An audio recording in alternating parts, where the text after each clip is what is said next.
Hey,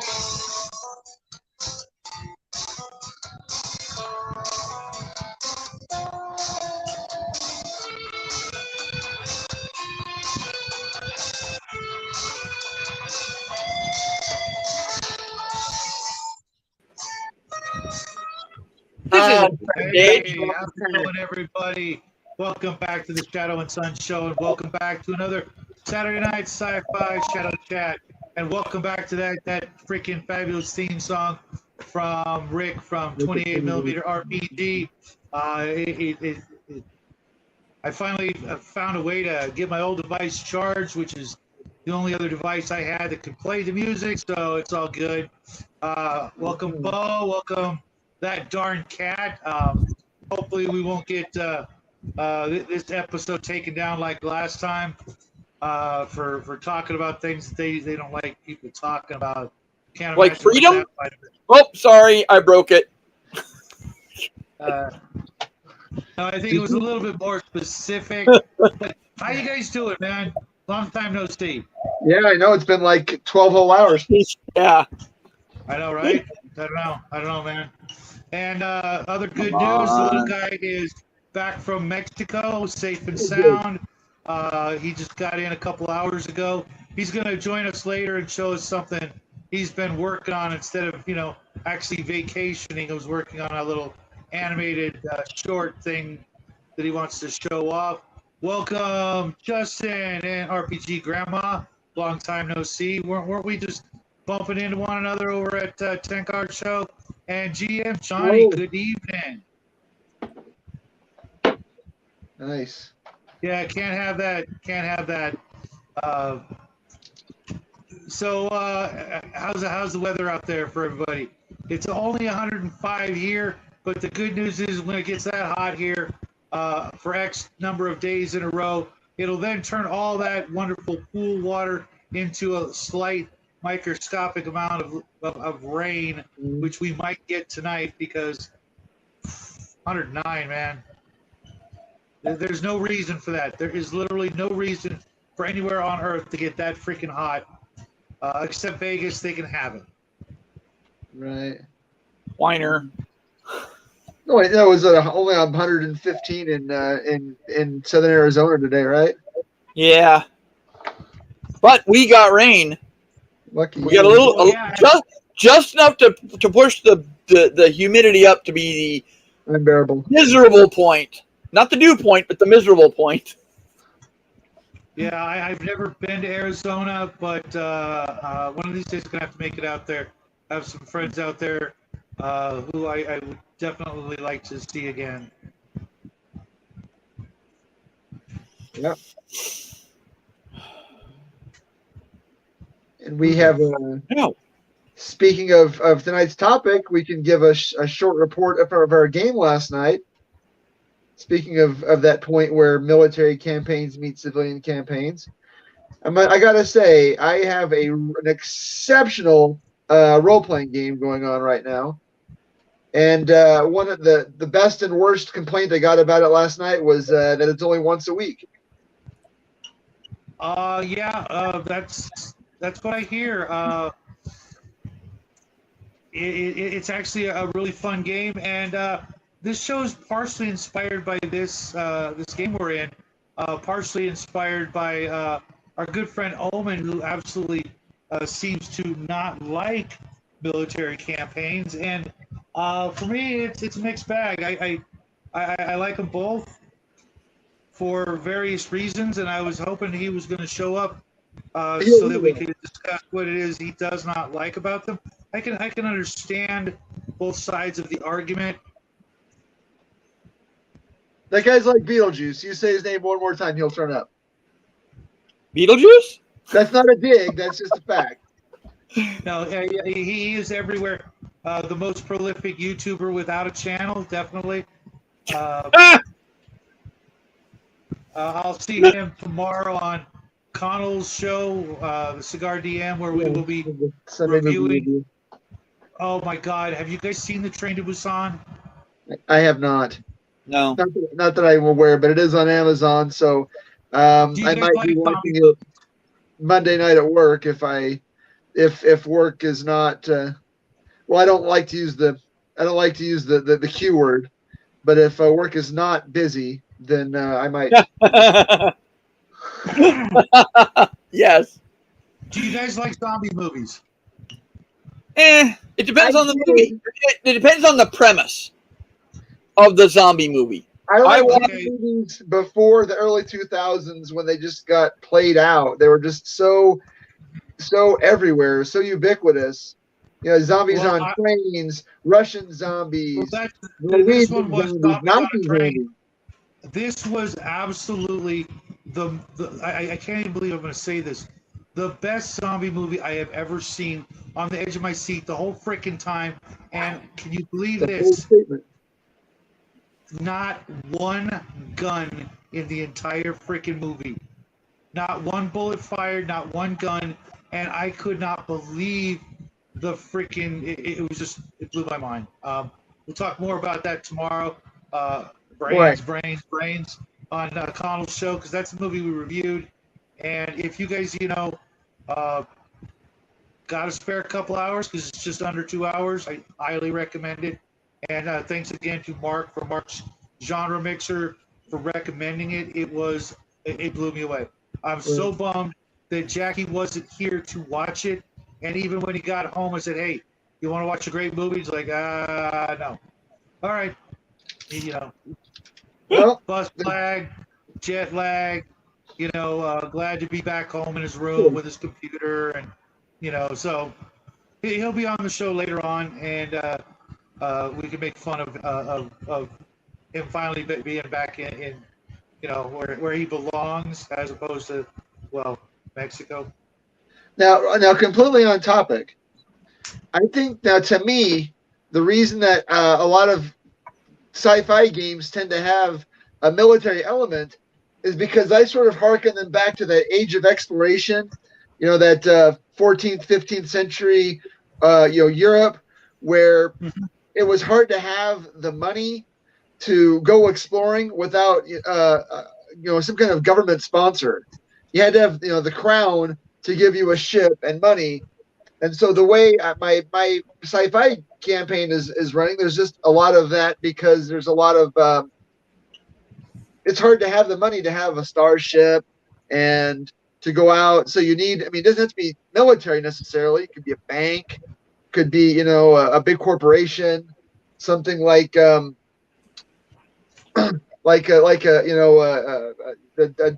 Dutch East Indian Company, or East Indian Company, who is helping, who is bankrolling the adventurers.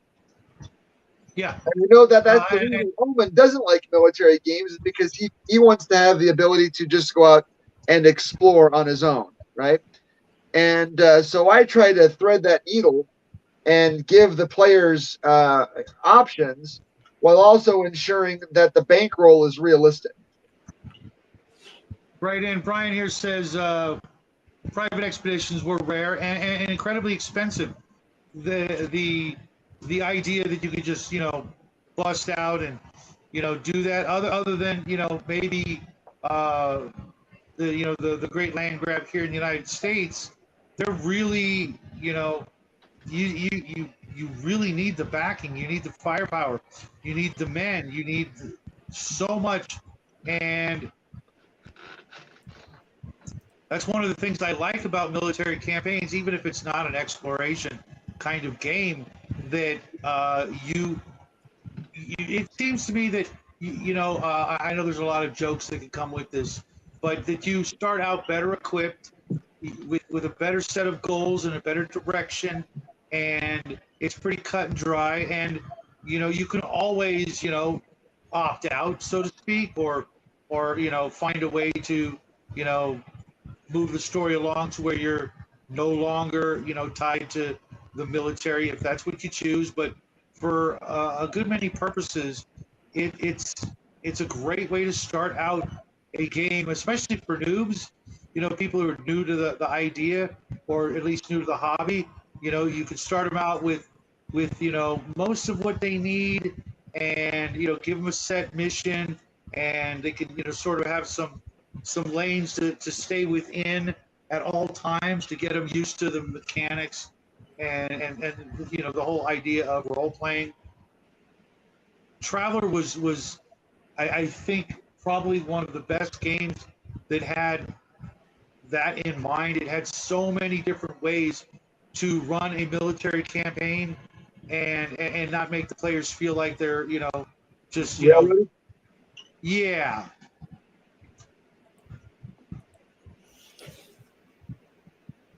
So what was your first military campaign?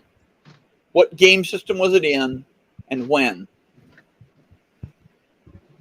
For me, it was a Traveler. You know, it was actually a fantasy game, Dungeons and Dragons, I believe, and there was just a, you know, a standard war was going on throughout the country they were in, and they acted for the most part as forward observers and scouts and things like that. You know, getting intel, and then later on, you know, doing the sneaking around in the enemy dungeons type of thing. That's right, Grandma. Classic Traveler PDF is free right now. The 3 core books, you can get that on Drive-Through RPG. A lot of folks prefer newer versions of Traveler, myself included. Although there is something to be said about the original Traveler. It does have a lot to offer. Hey, Kai, how you doing? Twilight 2K, you know, I never got to play that or even read it, and I would really like to get a chance at grabbing an old copy of it, because I really like to get the original first, even though second editions tend to be better. You know, It's not. Opportunity. What? This is not better. Second edition is not better. Kevin, Take a good game, make it stupid. That's second edition Twilight 2000. I don't think there's a single second edition game that you prefer to the first edition. Oh no, the second edition GURPS was definitely better than first edition. Third edition was better than second edition. Second edition AD&D was better than first edition, as far as I'm concerned. Oh no! But there are plenty of games. There are plenty of games where additional editions, additional editions. All right, one at a time. Otherwise, it comes through like mud. Yes. So there are lots of games that were created, and the game mechanics seem a little clunky. But when they created the second edition, what they did was they made it more like this game over here. Well, if I want to play that game over there, I'm going to play that game over here, not your game that's like it. So why change your original version to be like someone else's game? They did the same thing with, let's see, Albedo from Thoughts and Images. Third edition Gamma World did the same thing. Oh, let's take this game that no one really plays called Marvel, and we'll throw those rules on top of Gamma World, and that'll make it better, right? No, it did not. No, second edition Gamma World, I think, was better. Second edition Gamma World was the best. Yeah, it really was just first cleaned up. I mean, literally nothing mechanically changed. Just better definitions, better explanations. Well, that's what I want.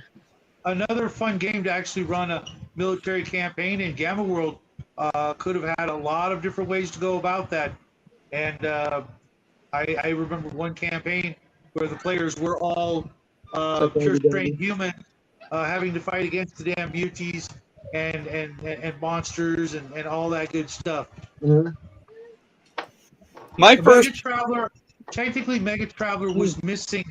They literally forgot to put in some rules. From what I understand, I have it, and because I'd already played regular Traveler, I was able to use it as a you know, fluffier version of Traveler, a lot more lore and information as opposed to the rules. And you know, the rules for making characters were essentially the same, just almost everything just compiled from the other extra books into fewer books and you know, larger format and things like that. But yeah, I've got just about every version of Traveler ever printed. Hold on a second. I have to sneeze, guys.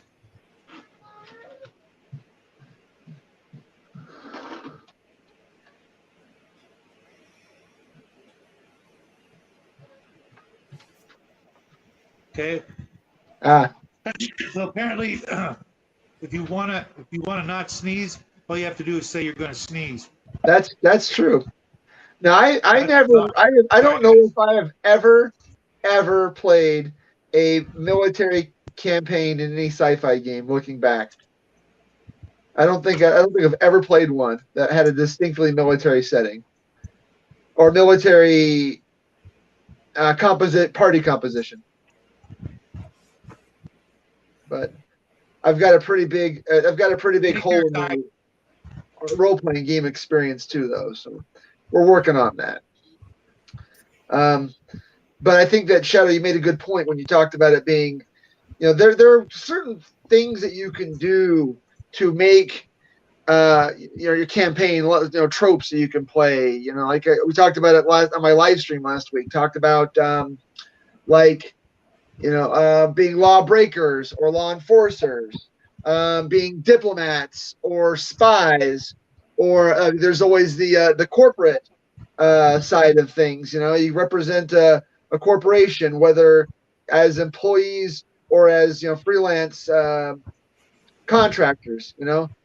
Something like a cyberpunk type campaign. Mm-hmm. Another game that lends itself very easily to a military or civilian type of game with, I don't know, something about sci-fi to me seems like it's just easier. If you think of some of the great movies out there that even if you are a civilian getting, more or less drafted or something like that into a military style adventure, even what was it? Fifth Element, he ex-military, now getting called back into the fray, so to speak. You can have a military adventure without the rules and regulations being a huge hindrance to your character actions, I believe. Well, look at our inspiration. We look at like great novels of the last couple decades, and the thing, the modern pulpy page turners that everybody likes, the Jack Ryan type books, whether it's specifically military or not, we're sort of we like that, as a people, we like that action, that the black ops, and it sort of gets just ingrained into us, Right. And why should we not? Why should I, as a game master, not want to take advantage of the tropes and the settings and the plot hooks that people already find fascinating and they're comfortable with, right? These are things that people like. We watch it on TV. We watch all the police procedurals and all the sci-fi stuff. We talked about Babylon 5 last night, and then there's Star Trek and Star Wars, and so these government themes are a part of our psyche. Absolutely. Had a lot of great comments here. A lot of people really digging the Babylon 5 thing. The level of tech needed to do some of the sci-fi gaming is so high that it seems no one could do it except with some sort of patron or government behind you. Absolutely. That's one of the things that I like about it, is that it allows you to, sort of bequeath upon the players things they would not normally, be able to have, or omitting the things that bore the hell out of me, like forcing the players to find a way to get healed, medical attention, and constantly down on their luck, scrambling for every little penny, and trying to carve out some sort of just meager existence in a huge sci-fi situation. I'd rather them not have to worry about their next meal, the next bar of soap, and having money for the parking meter and these these just absolutely mundane things that I've seen GMs just hammer the hell out of the players with in sci-fi games. Sure, you can have a dark and gritty game, but nickel and diming them to death, keeping them poor, keeping them having to count every single round and not being able to afford but a magazine or two of ammo so that they're not just blasting crap like what you'd really want to see in a movie. Sure, I suppose it could be suspenseful when the guy's trying to reload his revolver and he's only got 3 rounds left. Sure, but I'd rather have the same. What? Good, never mind. I was saying, we already saw that in the best science fiction TV show of all time. Which was Firefly. Yeah. And it was well done in Firefly. They were always on the edge of bankruptcy, and by bankruptcy we mean stuck in the middle of space, dying. Yeah, because they're shipping. But going bankrupt means you're out of fuel. 600,000 light years from home, and you got no way to get there. So going bankrupt is bad. Well, Firefly is still my favorite, but it's not because of that. But that was one aspect. I think a good military campaign has, I guess, 3 aspects. To me, it needs to have the gritty resource management.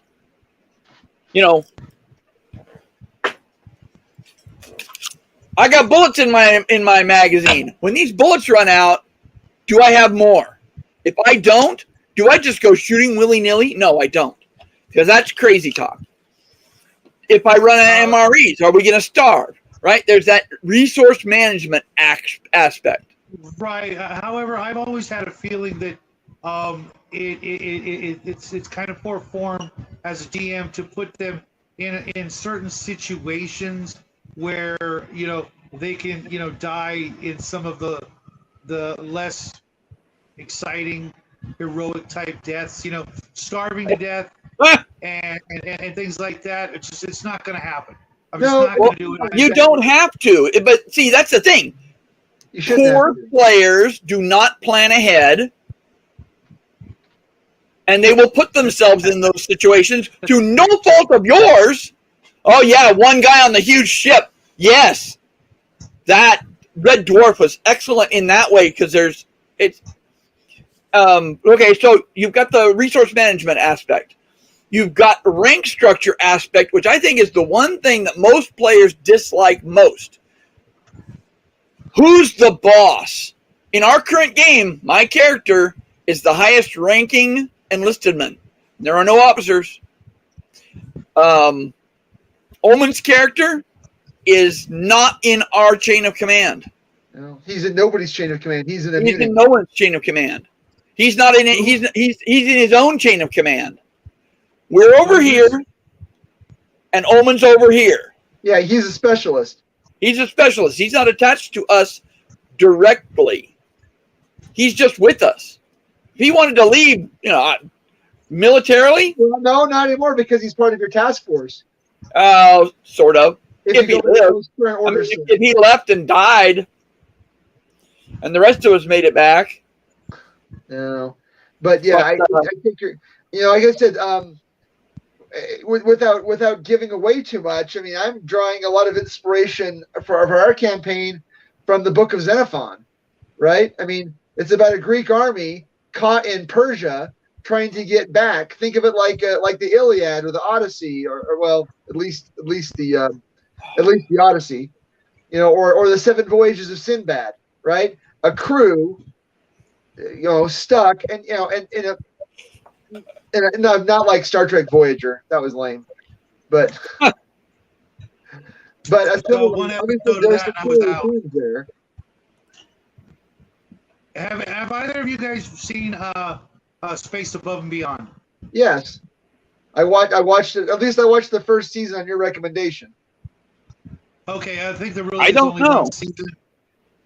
That was a classic, and there were there was at least one episode, I think Sugar Earth or something like that, where food was an issue, and they did make it like the theme of a particular episode. They were kind of on a alien planet with without food. Right. And I I haven't really made those things an issue necessarily, but I have, and again, catching people with limited resources or forcing players to manage resources is to me a tool to make players pay attention to the game, not just pay attention Right. to rolling dice and mechanics. And you Yeah, can do that. I'm a big fan of keeping track of my own supplies, and absolutely detest game mechanics that tell me I've run out of ammunition or food when I'm like, hey, I bought X. I'm not going to eat more than X per day. I'm not going to shoot more than X in a combat round or combat. I brought 18 clips. Don't tell me I'm out of ammo in the first melee round of combat. No, that's not going to happen. I'll be packing up my books by the end of the freaking second die roll if that's the case. That's just poor understanding and of gaming, and Sure. we're all big boys here. We can keep track of our own arrows. Okay, we don't need a mechanic that says, first battle you ran out of arrows. It was only a 60-second battle, and I'm out of arrows. What did I throw? Well, I only shot twice. How did I run out of arrows? I only shot 2 arrows. I had 50, and I shot twice, and now I'm out. What? And I have never made that an issue with at least in this game. The way I look at it, you're all big boys, and I don't even look at your character sheets during the game. I don't look at your character sheets. You don't look at your character sheets. Thanks, Raven. Can you guys hear me fine? Not talking any different than normal. Maybe it's the fan that's sucking the volume out of the room or something. +2 charisma bonus. If they're gonna make it a thing, I'm gonna have to, maintain that, I guess. And thanks again, Sean. That was a wonderful shout out to everybody involved. I heard back from quite a few people who really appreciated that. For those of you who don't know, Mage's Musings hit 1,000 subs, and it couldn't have happened to a nicer guy. Yeah. We are getting a comment that darn cat is super loud, which is weird because when we're playing on Friday nights, I could barely hear him. I don't know. Technology, right? Yeah. Okay, well, I'll just put that a little farther away. Yeah, I'm so I can't hear you. That's a little better. Okay. I also find that with military campaigns, and we will get to the negatives of that and the positives of civilian momentarily, but I also find it allows you to get the players really stuck into something, bigger and larger than life right off the bat. I really cannot take another, 0 to hero farm boy to maybe possibly character worth playing again in this lifetime. I played so many, 0 to first level characters with, the rat catcher, game master mentality. You're going to start out as rat catchers. No, I'm not, because I got better things to do with my time. Pretending to be the poorest of the poor, the weakest of the weak, in the hopes of gaining something. I've done it. Okay, maybe the folks out there haven't seen it, but I've done it. I've reffed those games. I've played those games. I don't need any more. I don't long for the days of dying at first level, having only 3 hit points to start with. Kind of nostalgia. That's as kids and doctors, that's all there was. We now have an unlimited resource of RPGs out there to choose from. I'm not going to go back to the worst of the worst in some strange attempt to recapture some of the very things in the hobby that almost pushed me out of the hobby, which was playing these characters that really should just die in the first adventure but somehow miraculously, you make it out. Usually because the GM, didn't want to waste the time of making everybody roll up new characters, so he throw in some potions of healing and that sort of nonsense, and to keep the game going. I don't ever need to be in a game like that again. I don't care who's playing. Yeah, it's. Yeah, that damn cat. You made a convert out of Shadow. with the military campaign, though, like I said, you can really get the players stuck into something, really big, a big conflict. Whether it's enemy soldiers, enemy robots, enemy aliens, there's all kinds of big nasty conflicts that they could be, having to deal with right out of the first adventure, the first game. That they could be dealing with war machines or aircraft or giant Martian death machines. Undead cults. Anyway. Well, yeah, and again, I think about that. My favorite sci-fi TV shows did not have the characters as level 0. When you watch like the 1978 Battlestar Galactica, the two main characters are like they're heroes already. They're heroes at the start of the show, and they only get better. Right. I think that's another thing. You made me realize this now. A lot of times, sci-fi characters in the very opening, episode or what have you, are already badasses. They're it's okay for them to be superstars in their own right, in their own field, or what have you. Even Flash Gordon, the 80s version was not first level. He wasn't really the same Flash Gordon from the old days, but he was still super, right. He was still super famous and super competent in many things. Maybe not everything, but right off the bat. Whereas, civilian characters, they tend to have to, earn that. Depending on the game system, I suppose.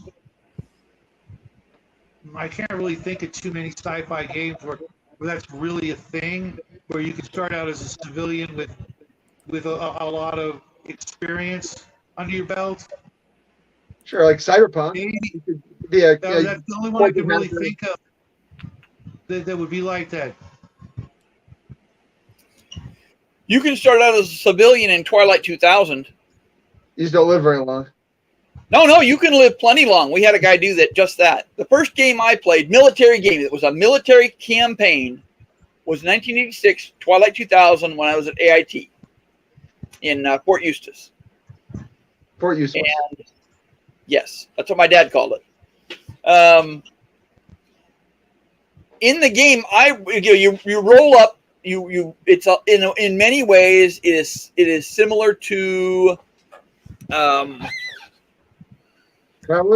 Traveler in that you have 2-year terms.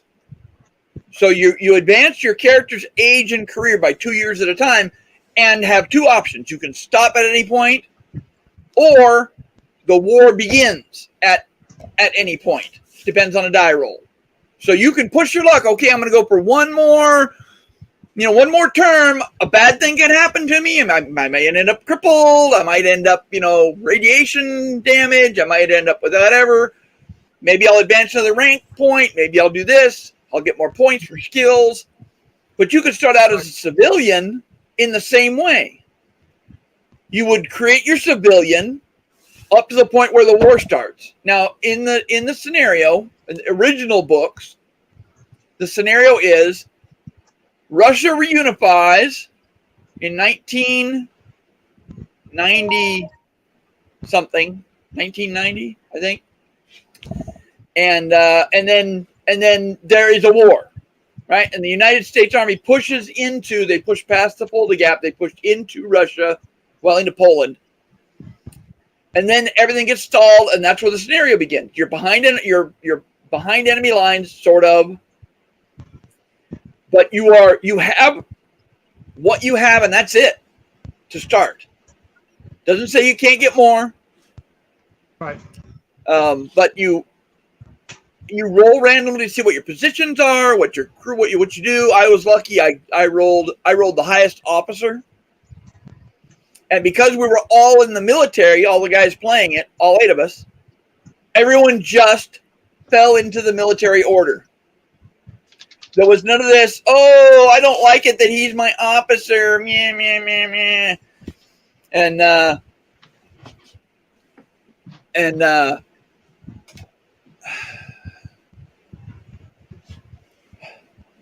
And you lost your train of thought. And I did. There was one character who was playing a civilian, or one player. We had one guy who decided he wanted to play a Polish civilian. So he rolled up his terms, and then the war started, and we came across him as a prisoner of war being held by some Russians. We made short work of the Russians because we had a vehicle that could take out what they had. They didn't have heavy enough equipment. We had heavier equipment. We rescue him. He speaks like this much English, and none of us speak Polish. So that was interesting. Right. But he became a viable character because once play begins, I mean, you're not a nothing. You are not nobody. You are not a first level schlub with 3 hit points. I think that was the entire life path system that Game Designers Workshop, Traveler, Twilight, etc. I think that really, for me, is the way I want to make up a character in a lot of ways, to at least have that sort of framework and backbone to know that my character did this, then this, then this, then this, and here I am now ready to start rolling some dice. It gives every player out there the ability to, sort of mix and match. You can have, like I've always said, you can have the Luke Skywalker, young farm boy. You can have the Han Solo, and you can have the Obi-Wan Kenobi. All completely different. If you were playing a fantasy game, a level up game, they'd all be different levels with different amounts of hit points and different chances to do everything on their sheet. In Traveler, that's not, or other games, even Mutant Chronicles, that's not a thing. That's not how it works. This is where you are in life, and your chances to do certain things are obviously going to be better as you get more experience and more practiced at those things. But you don't have to all be, you're all 16 years old, or you're all, 21 or whatever. How often do you find players that are like that? Yeah, let's all run the exact same, age group of people and be happy with that. No, everybody wants their own unique advantage and style and personality in their character. And it just makes for more interesting, gaming. For me, I really like that. And, even if you're wanting to play, some sort of civilian type game, there are people, you go to Walmart and you bump into, take 10 random people. They're not all going to be the same thing. Like we were talking about the Train to Busan. You take 10 random people in a Walmart and everybody else is zombies. Those 10 people got to find a way to work together to get out of the Walmart parking lot. They're all going to have different abilities and skills and things they're going to bring to the party, as it were, to figure out a way to get out of that particular situation. For me, it's just so formulaic, and it just really kills the game for me when everybody starts out like equally the freaking same, and that level of proficiency is freaking god awful. We're just going to basically flounder around for the first 6 months of gaming before anybody's competent at anything. To me, that just sounds more like a comedy than an actual adventure. It's interesting you mentioned that because if you read Starship Troopers, the book, or even watch the movie, or Aliens is a good example. Aside from the android and Burke, the company man, and Ripley, all the Space Marines are the same on paper. They're just Space Marines, right? Hicks, and well, they might have different ranks. You know, one guy's the corporal, one guy's the lieutenant, one guy's the sergeant, but they're all just the Space Marines. So that's kind of inverts that when you really think about it, because they're all the same, but you have to play them differently. Right. It's very much like the game we're in now. And the player, that was my intent. My intent was to have 4 or 5 or 6 or 8 guys that on paper were the same. And it's the way that you played them that made the difference. I was trying to encourage. And here he I wanted the is. role playing to come out, right? I wanted that when you have lemons, make lemonade.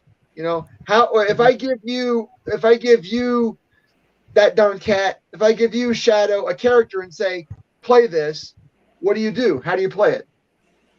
Obviously I'm going to read the sheet and find out what we're talking about to begin with, but I'm going to find, my own personal spin to make it, enjoyable. Find some, even if it's a tiny, stupid little thing about the character that I can identify with in some way or play on some aspect and turn it into, I'm not going to say, something other than what's on the sheet, but I'm going to look for that little nugget of gold that maybe the designer of the sheet didn't intend. Something about it to make it, a little bit more of a surprise. And that's what being in that in that military situation is like. I mean, if you find yourself drafted and it's 1968 and you're on your way to Way City with the rest of the Lust Hog squad and Animal Mother and Private Joker, what are you going to do with that situation? You got to make the best of it. And you're playing a sci-fi game, a military-based sci-fi game, and you get shipped to Lions 5 to fight the Owen. How are you going to make it work? And then from there, well, that's where the fun stuff comes in, right? What happens after that? There's that conflict, internal and external conflict. I'm going to throw the invite out there again because sure enough, Omen, as soon as we start talking about the civilians, he's got a couple things to say. James L., you want to pop in, you're welcome as well. Our favorite Australian? Right. He right off Owen says, civilian has more options. Sure. Like not. I don't think so. How many civilians know how to use thermonuclear weapons? Or weapons at all. Oh my goodness, or weapons at all. Oh my goodness. No, you don't have more, you have different choices. Not more choices.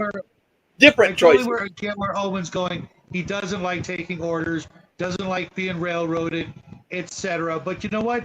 I don't like playing in boring adventures that aren't going to lead to something, grand at some point. I've seen so many games with civilians with literally no direction, and they just spin around, spinning their wheels for game after game after game, arguing and not having a set plan or goal, and then fighting amongst themselves over the dumbest crap. So, Omen, why don't you come in and educate us on why you think they're better? And mind you guys, I don't think one is better than the other. I just enjoy the perks of military actions and campaigns and things like that because of the heightened level of action and excitement and adventure. When you are in the military, you are signing up for just that, putting your life on the line. And to me, that's, one of the key core elements of being a hero. Well, so, Owen, what do you what say, and how do you do? Welcome to the show. Well, I went swimming, so that's why I'm late. So, I enjoyed doing that with my son. Dude, we're just glad to have you on board, man. So it's not that military campaigns are necessarily the problem. I don't like them generally as a player because they do railroad you into certain directions. Now, it's a little bit different if you're a mercenary. It depends on, how much money you have. I'm going to bring up something you're not talking about, but I'll bring that up later. But I don't disagree with you about civilians just sitting there wandering around with it. This is where that session 0 is so important for players. If you're going to be playing, You need to have a goal that is compatible and with everyone, and you're on board to go forward. That's number one. The other part is that it allows players to slowly work their way up. If you're in the military, you know that you've got high action, everything else. If you're in civilian, you kind of have to think your way through things. It's not like you're not going to be told, "Hey, let's go do this." That's great. You can play Rainbow Six kind of style, jump out. Yeah, that's cool. Don't get me wrong, that can be fun, but this is where the civilian comes in, because you can do the trading, you have more options. But the biggest thing, just like any game, I don't care what game it is, the players need to get on board and start figuring out what they want as a goal as a group. And when they don't do that, then you're always going to fail. And then that's where a military campaign does do better. Because, like, look, you're going to do this whether you like it or not. And some players are perfectly happy being railroaded, and others are not. It just depends on the type of game they want to do. If I want to do sandbox, military campaigns are bad. Twilight 2000 was a bit different, because guess what? Your military command was gone. The world was effectively gone, and you're just struggling survivors trying to piece things back together. And the only people you have together are your unit.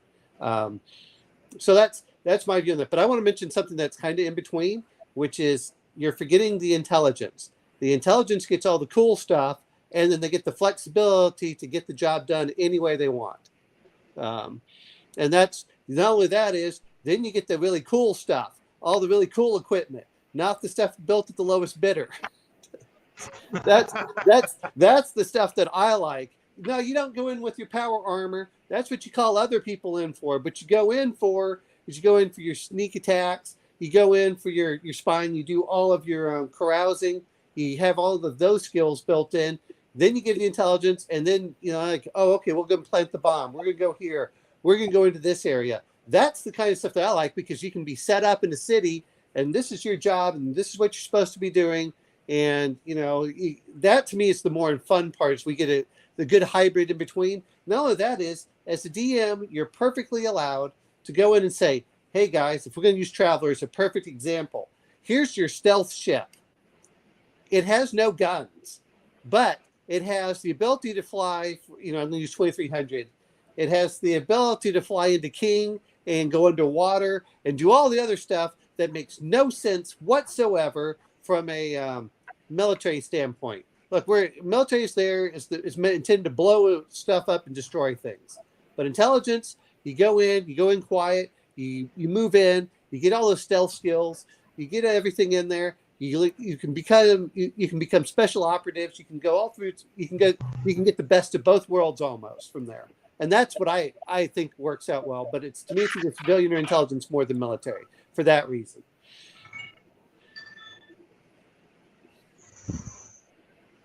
Gotcha. Actually, James, I'm going to say this much. I was around the military, both in Afghanistan and Iraq, and I'm not impressed. So at the end of the day, it doesn't matter where you are. Oh my God, people fight over the stupidest things. Oh my, that's why we rarely, other than Brian here, we rarely play Earth-based games, because I don't know about you, but that's what I'm trying to get away from. Unless it's a Western, I'm not having it. I'm done. I'm ready for whatever the next planet is. Well, that's the only other problem too, from a sci-fi standpoint, is do you have a home base, or do the players want to wander around all the time? And I'm not saying it's bad. It's just the players really have to buy into it initially and go for it. And sometimes, and I want to do something a little bit different, which is sometimes it's nice to have, what do you want to say, two groups simultaneously running. So in other words, you're playing two characters, and one session you're military, we can be kick ass and blow everything up. The next session is you go into civilian and you just flip back and forth between the two. And then at some point you can weave the two stories together and how they work out. Uh-oh. Looks like we lost that darn cat there. Uh-oh. Oh, you might have had to go. Personally, I don't think there's a problem with the railroad as long as there's a way onto it. And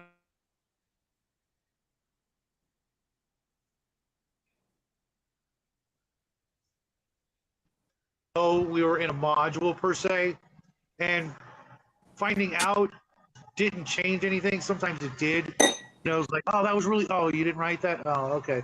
But other times, I can see it where, the GM's reading off the box text and things like that. Yeah.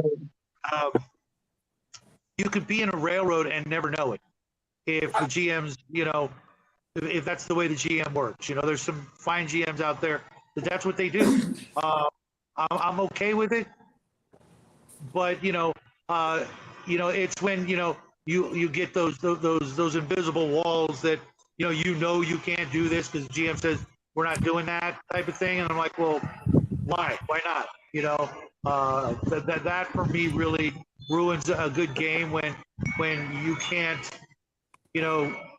go to that place on the map because it's not written up. So Right. wing it. That's there has to come a point when you can wing just about any game. I've literally gone to gaming sessions with nothing.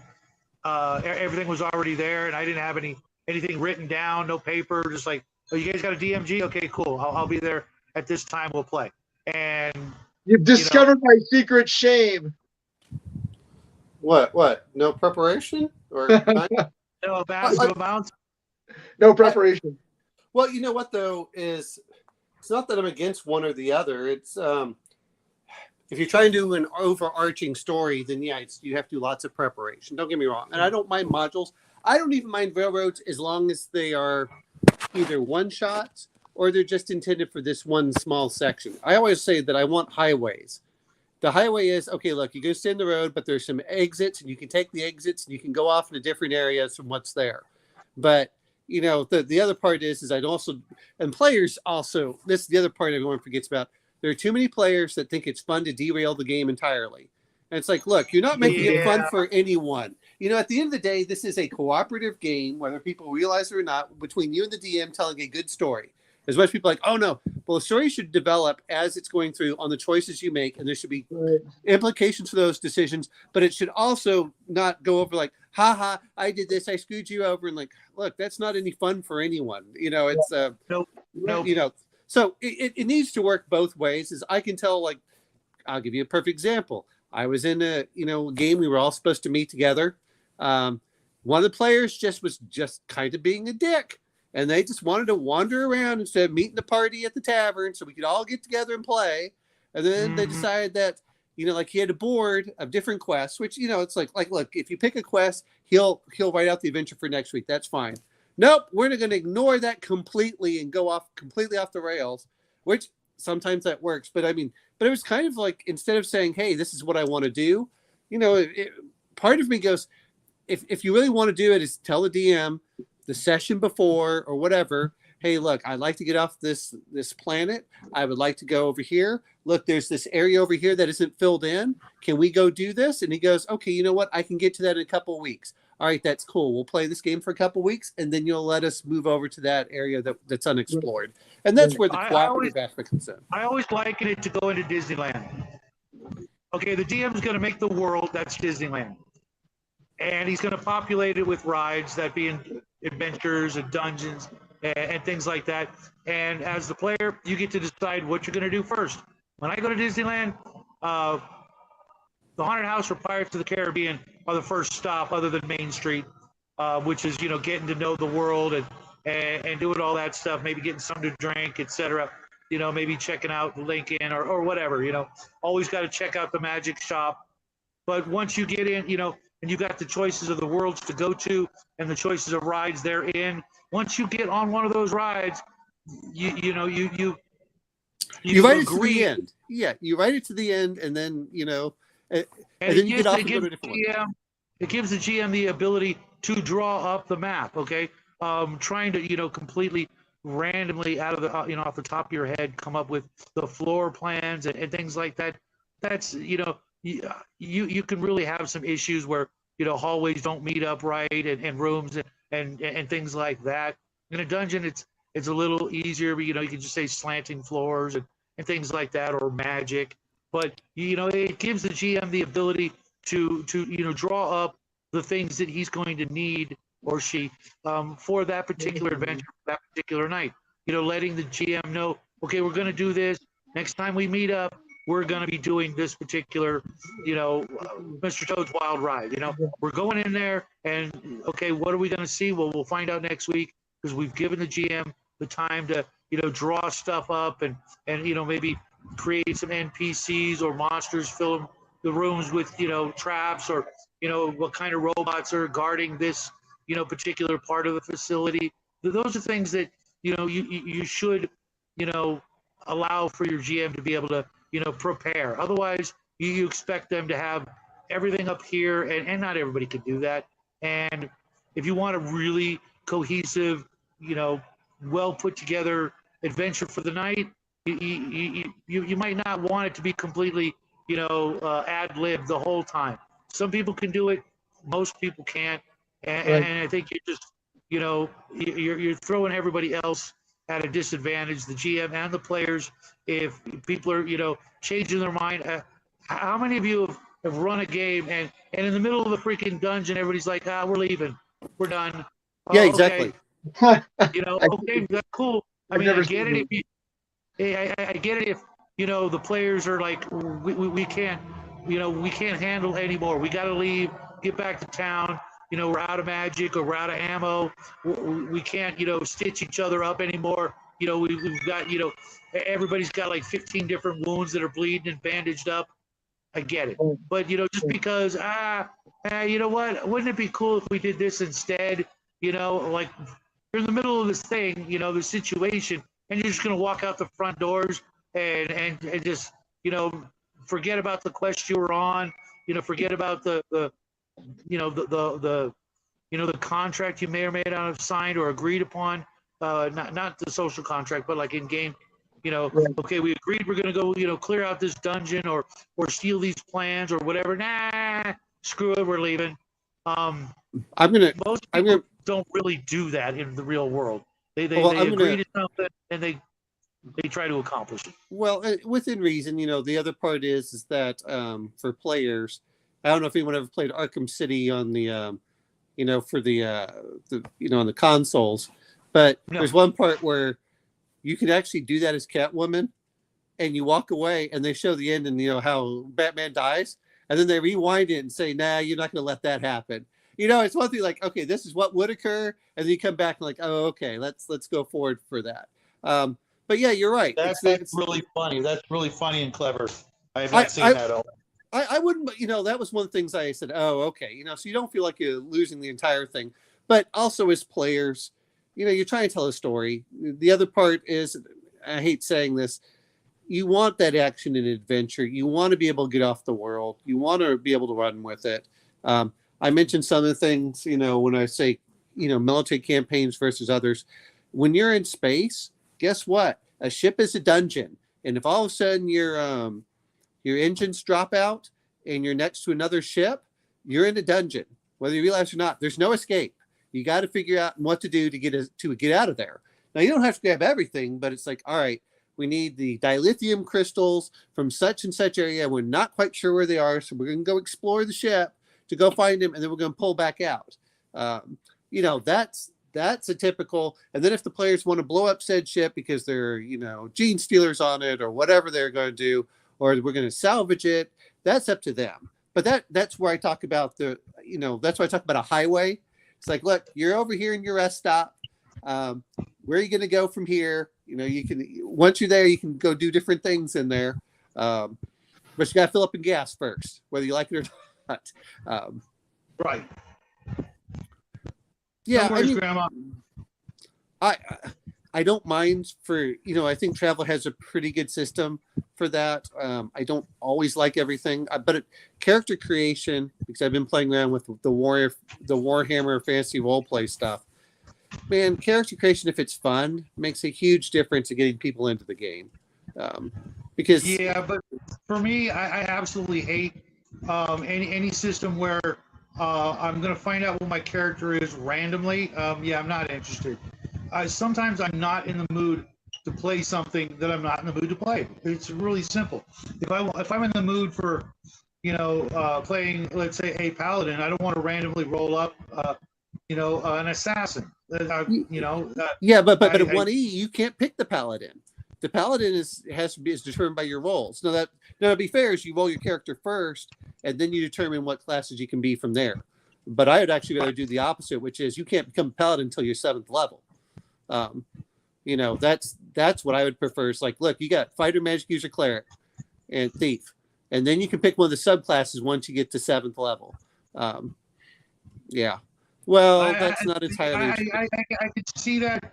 And mind you, I know that in some circles, you're never going to get to that point because the game is going to fall apart before then. But if you're in with a sorry, I just read Brian's in the mood for a melody. If you're in for a long game and you know the people and they're willing to stick it out to so you can get to that 7th level to be the paladin, cool. But a lot of games, they don't make it that far, or there's always that sort of Damocles hanging over your head. But you may never get to that point because life will get in the way, or so and so's getting ready to move in a couple of months, type of thing. But if you can get into a group where that's a possibility, and everybody understands that, hey, I'm trying to get my character to do this. Oh, and you're trying to get your character to do that. Okay, cool. Let's hang out, stick with it, and try to get there. Or worse yet, games that fall apart finally when you get to that sweet spot.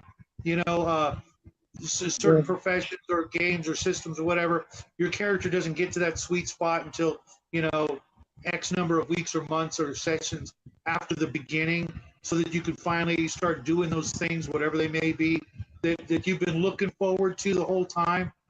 Right.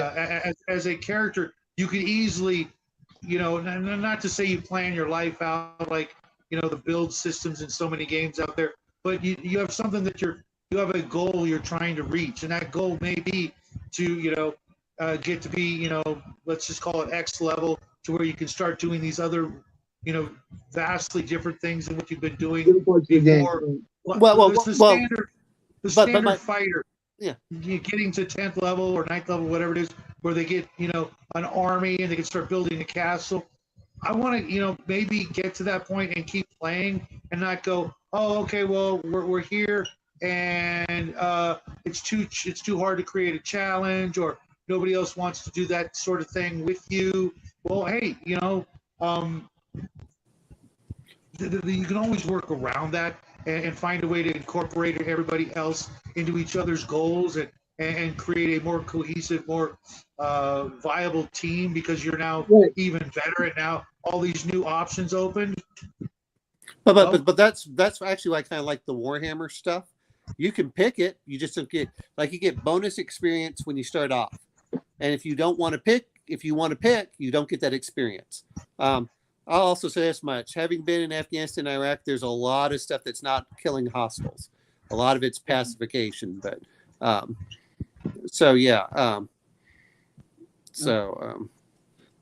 nobody wants to play a role-playing game where you're an analyst. You don't want to play an analyst sitting behind a computer console for 8 or 12 hours a day, looking at maps or listening to phone calls. You weren't doing stuff. I'm saying I was out there arguing with people on building stuff, managing $100 million contract. See, that's the problem when you start getting up into those domain level. Okay, let's start looking at contracts. Okay, let's start looking at where you're going to start doing stuff. I got into an argument about whether they were going to put a pad somewhere because it was too expensive. That's the reality of a lot of those high level stuff. And if players want to get into spreadsheets and they want to get into tracking all the money and all the other stuff, that's great. That is, but that's really where you're not doing the adventuring anymore. You have gone to a different level of the game. And a lot of players don't want to do that, and some of the DMs don't want to. I don't have any real problems with doing some of that, but people always want to look at the battles. The battles are not where you win. You win in your logistics. And well, what are you going to do? Well, guess what? I've got to go over and deal with the keeping the farmers happy so they keep producing grain. Well, see, that's where reading the great writers of the past come in handy. Conan, for example, Conan was done. He was done adventuring, and what happens? Some jackass from his past kidnaps his wife and kid, and now guess what? He's on an adventure. And if it had been a D&D game, Conan would call his buddy, the archer, and the mage, and the priest, and the rogue. It's like, hey, I need your help. And sure enough, you'd have yourself a kick-ass game of go rescue the princess, so to speak. Well, I mean, okay, look, if you look at the Hour of the Dragon for Conan, that's fine. But here's the other problem I have. Most systems, you really start getting into wargaming at that aspect, and a lot of people don't want to. That is very, very likely. Personally, I love that. I wish more players were open to that and not just like, no, we just want to do our own thing. We don't want to be taking any orders. We don't want any responsibility, which I find is the key thing that most of these players fear. They want to kick down the doors, kill the monster, steal the money, treasure, whatever, and repeat. And that's all they want to do over and over and over again. I'm going to mention this much. If you want to look at the best system, which to me was Renegade Legion, it did it the best. It had everything you wanted to do there. You could play the role-playing game. You could play the land war. You could do the space aspect, and then you could keep going further up. So you got like Leviathan when you start dealing with capital ships, and so you can incorporate all of it in there. The problem I'm having is most games don't go that direction, or it's very poor. But that's what I want to see in a game. Is I want all those different levels in there, and go, okay, you know what, guys, this week, tomorrow night we're going to play capital ships on capital ships as your armada goes and attacks the planet. Awesome. You do that, but on the same part is when are you running this, Omen? Because I'm in. What's that? When are you running this? Because I'm in. Well, see, this is what I'd probably do, to be honest on this. Is the first thing I do is everyone would probably have 5 or 6 different characters. And each of them would be on different levels. So the first one you go in is like, okay, this is your intelligence group. You can go in there and grab intelligence. So players do that. Then the next level is like, oh, okay, this is your military command coming in. You're like, all right, so we're going to do this. And then you get your operational, and then you go your strategic, then you get your operational. So that's the whole point of it. Like I said, RPG Grandma, the best thing to do is intelligence stuff. Everyone looks at the military. Having been around the military, oh God, you don't get to do that much unless you're special forces, and which is what most players want to do. But most games don't let you become special forces at the beginning, which is kind of the other issue. But those are things that I want, in there. Is I think Renegade Legion did it the best. I think that it had every aspect we could build it up in there. And the other part is I'm writing that down because I don't have that in my collection. So I'm writing that down. I'll give it a look-see. Hopefully, I won't forget, because this month has been it's been a killer. My expenses have just gone out of control this month because Kickstarters. Holy crap. Well, let's see. Well, here's the reason I mentioned it is Renegade Legion, and I forgot what it was called, but basically it had the role-playing game. It had the equivalent of like Aerotech, which they took some of the rules for BattleTech. Aerotech. Then they had the grav tanks, which I liked. The grav tanks were cool on the ground, so you're going across terrain. And then they had the Leviathans, which were the capital ships. And then from there you can add onto it on there is your different planets and stuff. And then you're slowly moving along. Like, oh, okay, what are we going to do here? Okay, you're going to build this. This is where you're going to do the logistics. And some players like that and some don't. And then you can say, hey, look, guess what? We're going to do the role-playing aspect for your guys down here. And then if you have a big enough group, if people don't like the operational political aspect, hey, guess what? Come back in 2 weeks. Renegade Legion, Justin. Yes, exactly. That's where I think the game really needs to develop. And that's where players... They don't have these anymore. We do. We have the castle. But Mac, I think it was Space 1899 or something like that. 1889, wasn't it? Yeah, Space 1889. I've never played it. But those are the things that I would love to see, from a player standpoint. And to be fair, is I would probably do. The reason I kind of like fantasy is it locks things down with all of it. But man, that was the problem I had with 40K. Is I wanted something that was a little bit, that was more strategic. I want to say tactical. So you get tactical, then you get strategic. So if anyone's ever played BattleTech, you get tactical, which is your lance on lance, and you get alpha strike or whatever it is, and that's company on company. And then you start going up further and further up to the point of, hey, guess what? Now you're dealing with House Davian, and you're getting to deal with all the political aspects of where you get to move your units around, and where you get to put your regiments, and how you're going to move out here, and how you're going to go back and forth. That to me is, I wish that they really implemented that well in the game, even if it was just a box game and saying, okay, you do this, and then you do this, and then here's how you do campaign rules. The Leviathan box was the capital ships. Yeah. Leviathan. No, I think they're talking the new 40K. Oh, Hey, welcome to the show, Tanker's View. I was talking about Leviathan from the Renegade Legion. Yeah, I remember some of the names and images from Renegade. I just never picked it up for whatever reason. I think a big solution to a lot of the things we've been talking about tonight is getting the right group. Getting the right group of players that are all on the same page and with the same desires. I'm going to bring up a little bit different. It would be awfully nice if you had multiple groups all playing at different levels. That's the part that I was referring to. Like I said, is, hey guys, once a month we're going to be doing domain level play. Cool. I'm all in for the domain level play, and then you go to the next level. It's like, okay, every couple weeks we'll do this. Okay, I'm cool with that. And then, you start going down and, your intelligence guys, which with Renegade Legion, and this is where it actually made kind of tactical, is because when you moved in space, the longer that you, the further you moved, the further they could detect you. So if you wanted to go in small jumps, which took longer, they couldn't detect you as far.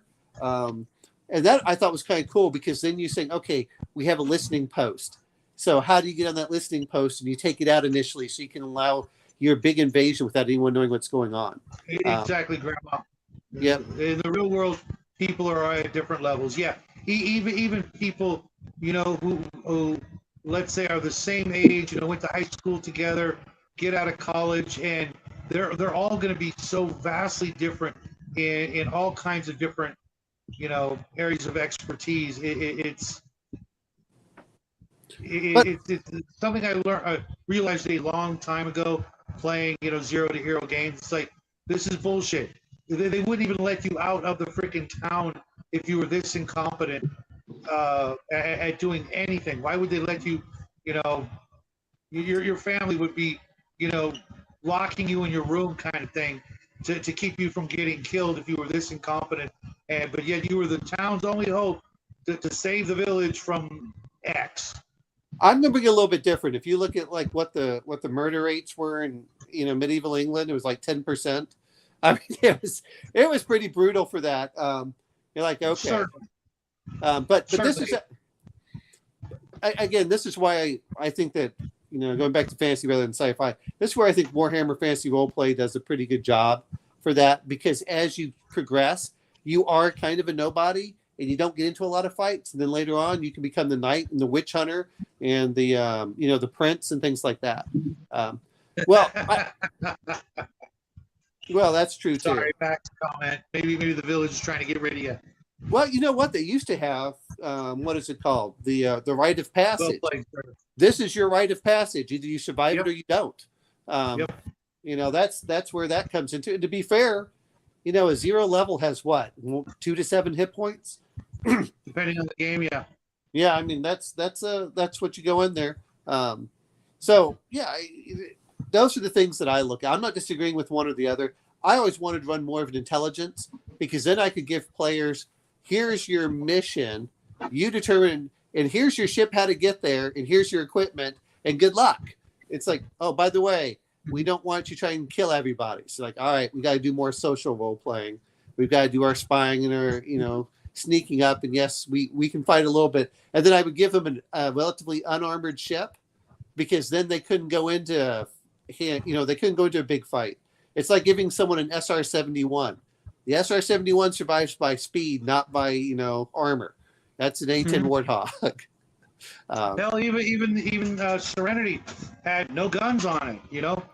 Their adventures were not about that, but yet it was still one of the greatest sci-fi shows of all time because of, different things. And the crew was, as we recall, a mix of ex-military, all kinds of other, careers. I don't mind ex-military. That's the big thing. Is I don't want to say that when we say civilian versus military, I'm just saying I don't like someone that's an active duty kind of thing. Right. You want the freedom to do whatever the hell you want without people breathing down your neck. There is a time and place for that. Absolutely. For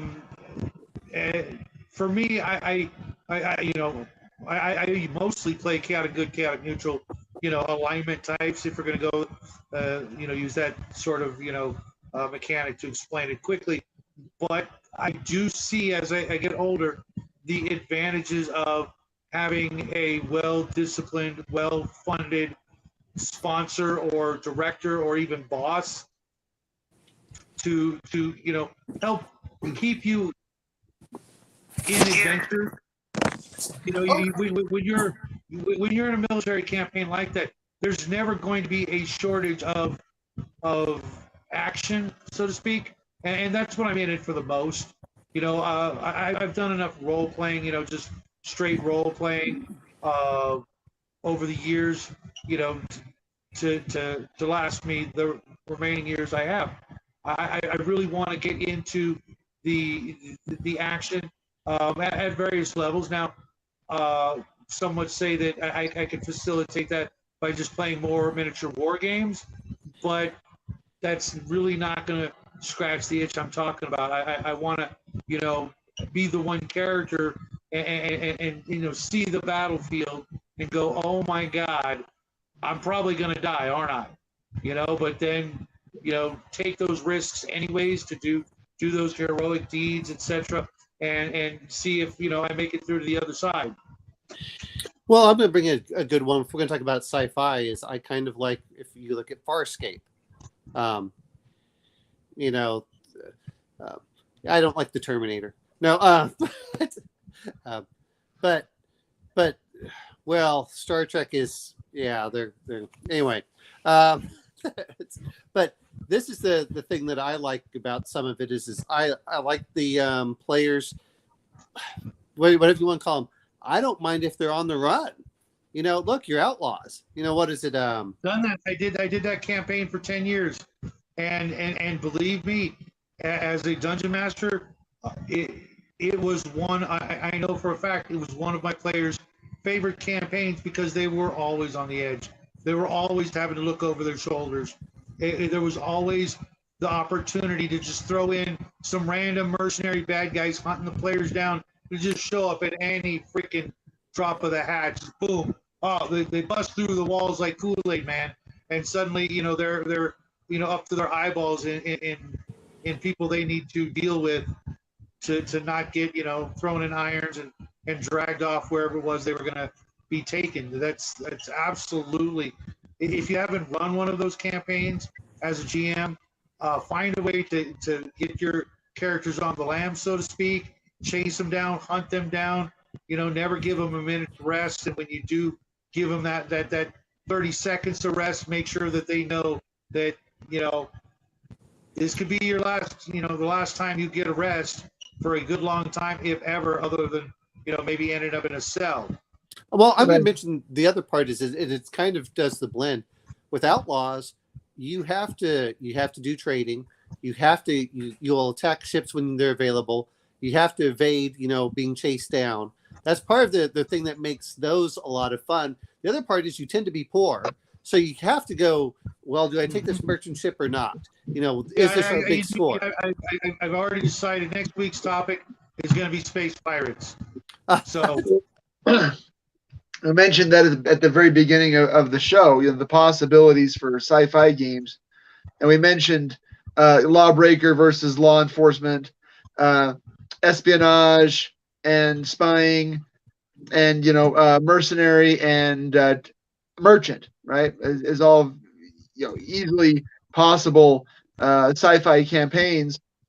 And then you have to decide, like we said, is it, military versus civilian versus paramilitary versus mercenary versus And again, I like to have options for the players.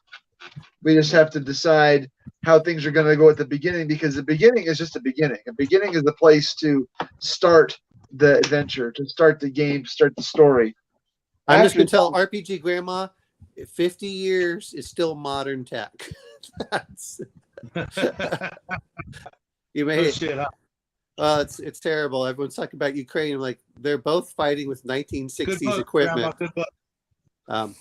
But yeah, those are the things that when you're starting to look at it. The other part is, if you want to do a military campaign, I kind of like something where you're doing like a Battlestar Galactica. So now you've got the political aspect, plus you've got the military aspect, but it's not too big. And you got a great bad guy. Well, not only we say bad guy, you've also got your internal politics that you have to keep down as well. So you can't just go out and blast everything, especially whenever you're relying on, whenever the last savior of mankind, and they had, which was always great in the TV, and we're talking about the from the 2000s, when they used to put up the number of people that were alive in the yeah, I know, right? After every jump. Yeah, at every episode, they would show the number of people that were alive. It worked out so well for this TV show. We started doing it in real life, huh? But I think that would be. Hey, this isn't COVID. But I think this is something we need to. But I think that's something that comes into there, and I'm going to mention something small. When you start putting resources that players can track, and you say number of colonists or whatever. And you go, okay, look, you can only pull so many types of people out of this. And it's dependent on the number of people in there. And it takes a long time to train. Man, if you start going over, it's like, look, I'm going to use D&D as an example for Sage. You only have like 4 sages. Damn, we lost a sage. Now we don't know. That was the one guy that knew all about metallurgy. What do we do now? It's that kind of thing. And, as population shrinks, your tech level shrinks as well. So in modern society, we saw some of this with COVID. When supply chains suddenly shut down, all of a sudden you start realizing that people can't do basic stuff. Or what was the other one? Where they did that pipeline where they got a computer virus and then they couldn't operate it because they told all the guys to retire. Think of it that way. It's all of a sudden like, what do we do? Oh, well, Bob over there is 70 years old. But he just had a heart attack. Like, oh crap! Who's going to be able to operate these engines now? That's important. In modern military, they just said that they are bringing back 70-year-old engineers to keep making Stinger missiles because the newer engineers don't know how to do it. There's this technical expertise that gets lost if you don't have people doing all this stuff. And this is one of the things I did like about Rogue Trader. Is the ship had 100,000 plus people in there. You'll never meet everyone. You know people on like different levels, and that's about it. You probably know people about 3 levels below you, and then in the meantime you're this mad pirate space rogue trader. It's like, yep, I left with 1 ship and came back with 12, and I have all these exotics with me, and look at the Kroot, and look at the Orc, and look at the Dark Elf, and they're all with us. I think that's some of what when you talk about the grand games, that's what part of it also gets to be fun is all right, well where are we going to fit you in there? I think I know you talk about 0 to hero. I think part of it is it's nice to start characters at a low level when they're first in the world. But once a world's pretty well established and all your players know it, then start them at higher levels. This idea that you always have to start at first level.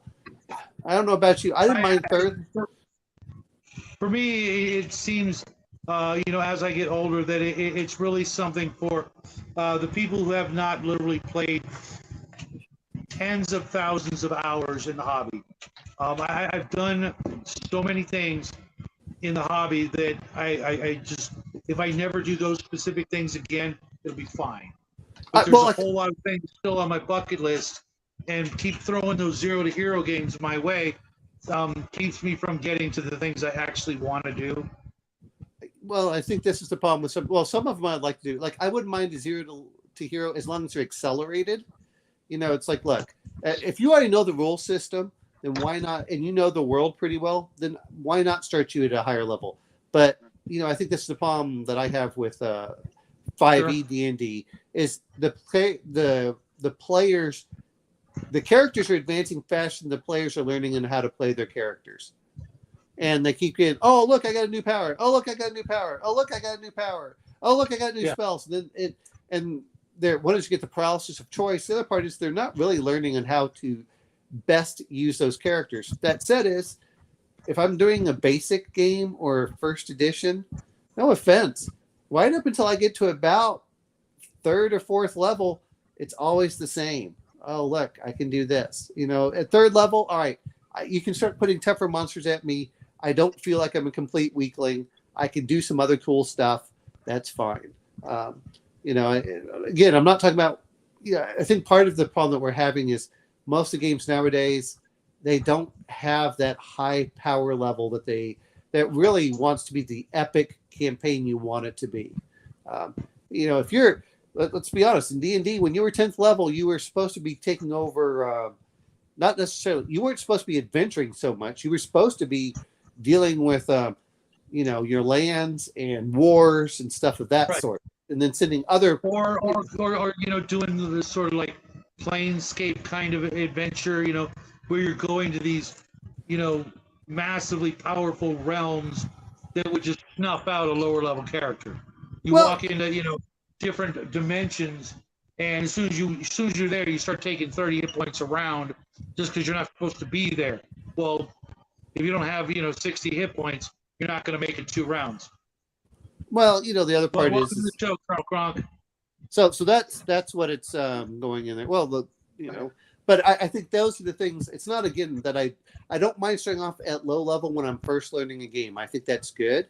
I think it's very good to start from that zero, you know, that you look, you're off the farm kind of thing, because you're you're also talking about leveling up games.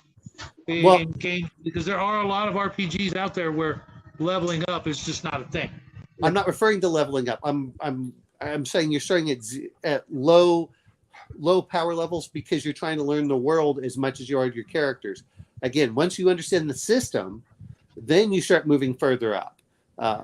You know, but there's nothing worse than assuming the players know everything about the entire world of Greyhawk when they've just been playing it. Well, I've played a lot of games. Okay, but do you know about this world? No, I know nothing about it. All right, look, it's probably best that you start off at low level so you can explore the world and then begin to understand. So, real quick, I had a question, Mac. Were you talking about the one from Total Party Skills? If that's the game we're talking about, while I enjoyed it, it's a little too simple. Yeah, for me, it's a great game for people who've never played before or who really want something super simple. I want like a crunch level of 2 or 3 times that, but not like 10 times that. But it does look like a lot of fun with the right people, and that's another thing that I realize more and more each day. A good game with the wrong players, it really isn't. You really need to have everybody really on the same page, really, you know, wanting to be there, versus, you know, just some of the groups I've played with in the past. You know, these are the players available, and now I have met so many great players out there that, you know, the ideal game, I could already start, you know, picturing it like I want this person and this person and this person and this person, and sometimes that's just not the case. You just can't make it happen. And one of these days, I'm going to get that group together, and I will be running those games, and hopefully you guys will get a chance to see it. But in the meantime, I'm gonna, you know, I'm gonna bring something up that you did mention is if you look at what is it? If you look at the Warhammer 40K games, so we're going to say like Rogue Trader and Dark Heresy. If you're in Dark Heresy, you're playing like kind of fresh off the boat kind of characters that are trying to survive, and it's very lethal. Once you get up into the Ascension, which is like the 9th level, you start getting the Rogue Trader, then you are world shakers, and you're running around and you're not worried about counting your coin. It's like, no, I don't have to worry about this coin. I'm trying to worry, I'm worried about my entire galactic merchant empire and not about the cost of a monitor. It's the difference in that kind of aspect. Thanks, Grandma. Yeah, Yeah, I mean, I really do like that. I mean, because to me, having characters that are competent, if not really well, doesn't mean it's going to be a cakewalk. It should. I mean, I know real people in the real world that are very skilled, very competent, but have been put in situations that just send them home and damn near a body bag. But those are the stories they tell the most. You know what I mean? It's not when they were 21 and things happened and it all turned out well. It's those. It's just I think Andre the Giant said it the best in The Princess Bride. I just don't want them to die embarrassed. yeah. I mean that just to me that's just absolutely it's right there in a nutshell. I want my players, or as a player, I want to die fighting the good fight, not dying because I rolled a freaking 1. You know what I mean? And there's another thing I absolutely despise. Fumble rules in games not designed for fumble rules, but games that are designed with fumble rules, you roll that 1 and you've got plus 19, you still fumbled. Right. No. I freaking hate that. I'm going to freaking bring hate that. Well, the I old freaking D&D despise stuff. It depends on the type of fumble, and then I also like the fact of when there's a mechanic to override a fumble. If you don't roll a 17 or 18, you don't poop your pants. Well, no. What I mean is and I'm going to use Warhammer for the perfect example with fate points. When you have a fate point, you can cheat death, and that's part of what comes in there. Is okay. How do you get fate points? Well, you only have a certain number of fate points. The only time you get them back is if you do something like cosmically great. Or level up. No, it's not level up. That's not how Warhammer works. You start There's with a mechanic like that in one of Avengers games too. so, but yeah, I don't like it. Well, the other thing is, Mac, you're not wrong, but not 100% right. Yeah, here's the thing: is you want a military campaign where you get to be the general, not where you get to be the No, I don't mind just being a captain, and being a general is great, but I just want to run characters that, I'm 56 years old, okay, guys. There are times I don't mind playing a kid or someone younger than myself, but I just have a hard time playing characters that are, just completely incompetent. That why are you even in this story? I've read books like that, that they could, you beat a whale to death with a stack of books of the zero to hero characters that I've read about, and very rarely does it really come across as believable, other than you're rooting for the character and that you're in it. I mean, you're already halfway through the book, so you either throw the book away or you cheer the character on and roll with it. I just want to play characters that are at least potentially right out of the player's handbook, whatever version that may be, don't feel like just they're in way over their head and going to be that way for the next 6 months. So Right. I'm going to bring up a little bit different point for this, which is kind of what this is where people talk about certain things, and this is why I don't mind advance when having characters levels quickly at low levels and then tapering them off later. Let's look at Luke Skywalker. Luke Skywalker was an incompetent whatever. I mean, he was somewhat heroic, but okay, you did that. And then He was a phenomenal pilot even at that age. That was his claim to fame. He was a really good pilot. So was Wet. Well, a lot of them were. I mean, a lot of he got tied into it. Then he met with the Force, but then it wasn't until he became, an Empire, where it's like, all right, now you're at that mid-level, pretty competent. You're not a complete idiot. And then it's not until the Return of the Jedi where now you can actually match your bad guy. So that's what comes in. Yeah, but I don't mind it. Where the problem I have with it is all too often is people treat it as if you were complete incompetent, rather than saying, "Look, you're just not that good." That's that's what comes into. Now the you aren't doing advanced math with 6 intelligence, or math at all. That you Well, leave that to somebody else. Well, the problem I have with some of these is that everyone says, "Well, just multiply it by 10." I'm like, "No, you're supposed to do it by a bell curve and then figure out from there." Well, part of it for me is when it boils down to it, if you look at certain things, the actual math, I get it that it's a game and it's got to scale up. Usually, in a lot of games with leveling up, you've got to scale things down from 1 to 20. Let's say 20th level is kind of when the game's gonna probably be done. So at level 1, you're lucky if you've got a 5% chance. Well, if I've only got a 5% chance to do anything, I'm not doing that thing that I've only got a 5% chance.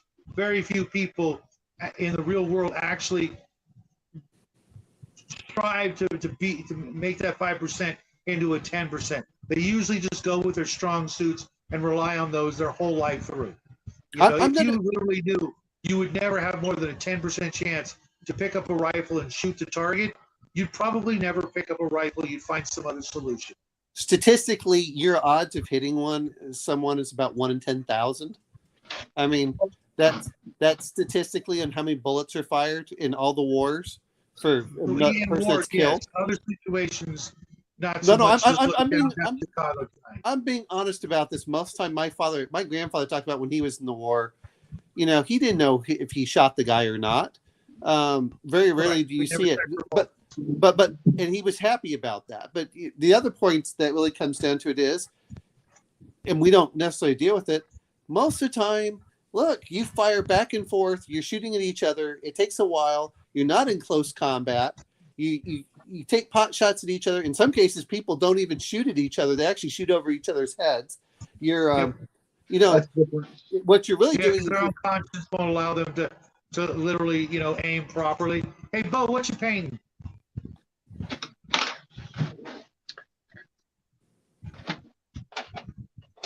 I'm working on a cape. Oh, okay. Oh, looks like a 40K. It's an Inquisitor. Yep. But trying to get highlights on the cape because life is capes. Now, is it a 40K Inquisitor or is it a 20? Yeah, it's a 40K Inquisitor. I'm painting up a sister's army, but not really. So I've got 2 Inquisitor. I've got a metal Inquisitor and a resin Inquisitor and plastic Inquisitor and a couple of Psychers and a couple of Servitors and a whole bunch of sisters. And I'm never going to play the game, but I just want to have a whole sisters army. So I'm going to bring one other thing up that you were mentioning. Wait a minute, Bo. You said you're never going to play the game? What? Never. That's news to me. I'm never going to play 40K. I just like the aesthetic of except before our Omen gets back to his point. I don't like body horror. I do have one gun servitor that came with the set, but I don't like arcoflagellants. I don't like penitent engines. I don't like servitors. I don't like the Drukhari. I think it's gross. Okay.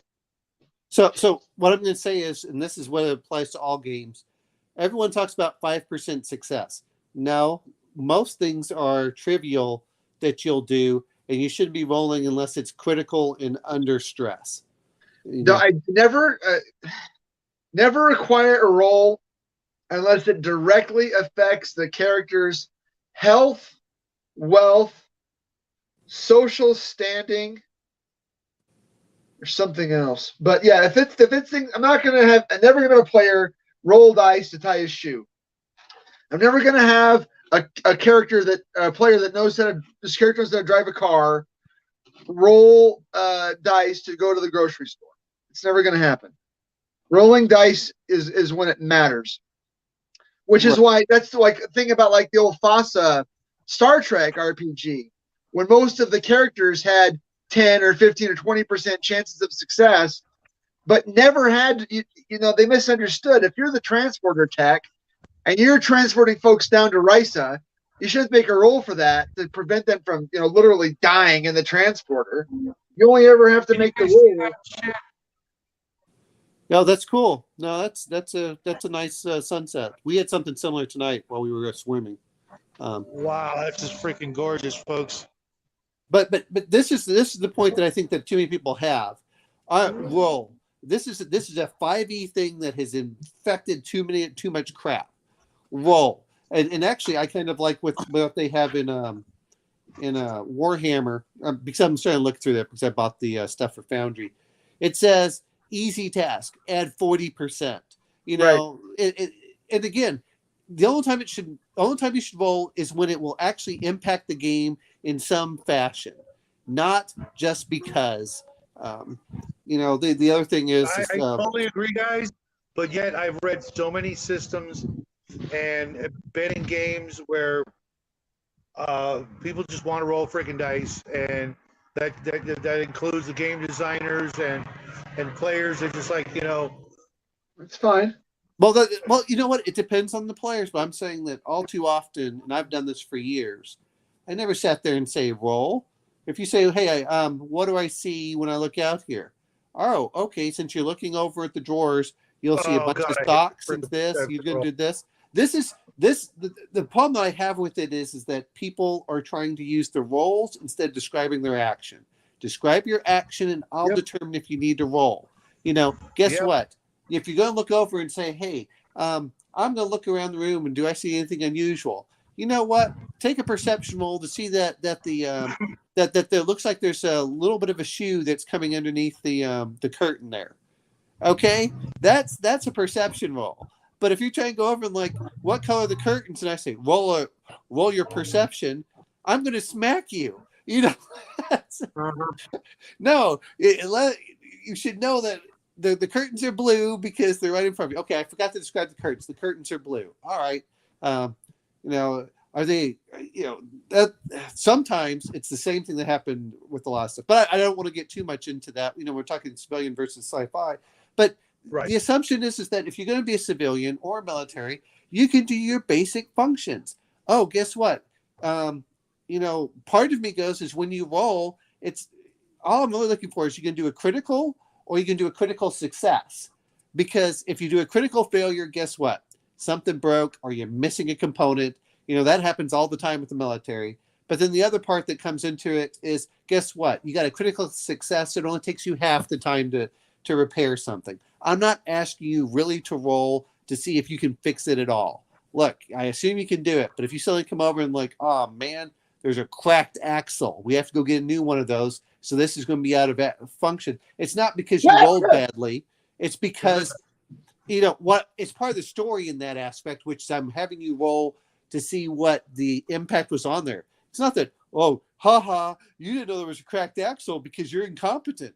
No, you rolled badly, which told you, oh, fuck, look, there's a cracked axle under here, guys, and I can't fix it. So we need to go get a new one. That's the difference in when you're supposed to be rolling versus you're not. It's not that you're incompetent, which I think is the problem with too many systems. It's that you're going, you know, it's intended to create a story aspect to it. You know, hey, I've just found out there's something wrong here. Or you go, man, you remember that last fight? Come here, I want you to look at this. What happened? Look, they shot out our targeting computer. Well, that's not because you know, that's the point of it. It's okay. It's not like, you didn't know there was a targeting computer. So many systems and gamers out there don't get that. The whole idea, you know, that you can use the role to further the story as opposed to keeping the players from, you know, having too easy a time at the game. Sometimes it's a cakewalk. Sometimes it really is going to be a cakewalk. I know guys who've, had jobs and it was a piece of cake and nothing. Then the next job, oh my God, every step of the way, it's a freaking nightmare. Right. The other part that I think that comes into it is, this is just games as a whole, and I'm going to mention Shadowrun, where they make every run go, something always goes wrong into it. You know what? It'd be awfully nice if once it could just go off without a hitch, and you go, "Hey guys, you did a great job of planning. You rolled correctly. Here you go. Right. Thank you so much." And you don't have the backstabbing and everything Kind of how else. they build a reputation. Yeah. Sometimes, they take a job and it's a piece of cake. Sometimes, oh no, not so much. For whatever reason, and this could be at any time. A lot of times I've seen where the GM will give them cakewalks in the early game just so they can get the XP to make it to fourth level, so they can start throwing ogres at them. Yeah, that's horrific. That's absolutely terrible. Because then you're holding the player's hand too. You're spoon feeding the player, the party. So many times. And I've probably done it myself back in the day. Like, oh, I don't want him to die yet. Well, thanks. Couldn't you just like total party kill us and then start with a better concept next time around? I'm going to bring something up. That's fine if it's going to be kind of a cakewalk, so the players learn the system, and then they learn what their characters can do. And that's why I think when we were talking about it is, oh, you're going to learn this. Look, I hate saying this, is if you're going to be playing a game, and not that many games do this, but sometimes you go, okay, look, if you're going to play an older character, and I know Traveler does some of this, guess what?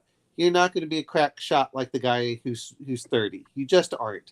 Your body starts slowing down. Your eyes start going back. Just. I ain't as good as I once was, but I'm as good once as I ever was. Well, here's the thing. It also makes the game more interesting. It's not always the cakewalk. It's like, okay, yeah, we can do this. Like, no, But I think that's part of the problem. Is I don't want players ever to feel that they're incompetent. You're not incompetent unless you're trying to do something that you're not skilled at. Okay, that's not. Yeah, all right. You know what? Your character came from a rural world which was completely feral. You're going to be incompetent at using computers. All right, that's just the way it's going to be. Okay, that's very different than saying, well, you know what? You don't know how to survive. You don't know how to do this. You don't know how to do this. Player, the DMs needs to hand wave stuff. The other part is don't also allow players to how do I want to put this? Allow players to really use their skills, and then it's like, okay, this is one of the things I loved about the White Wolf vampire system when they went over, and you could look through the skills and it would tell you what a 1, 2, 3, 4, and 5 dot were. Like 1 dot. Oh, okay. You had 6 weeks of fencing. That kind of thing. You're like, all right, you can hold a weapon, but you're not really that good. Right. Then you had like 2 dots, and then by the time you were 3 dots, look, you spent years of learning martial arts. You're kind of a black belt. It would go through these things and tell you what was there. And I think that's another problem that we have with a lot of games is, as DMs, we should be hand waving certain levels of things. What is trivial for me, I'll give perfect examples whenever I'm doing math with my son. He's doing Algebra 1 and Algebra 2. These are trivial for me. I shouldn't have to roll. For him, he's having a hell of a time trying to figure this out because he hasn't seen it before.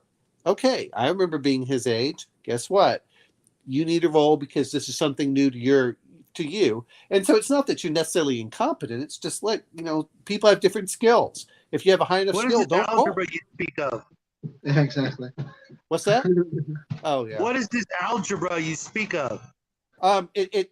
You begin to understand it once you do calculus. That's what it really is.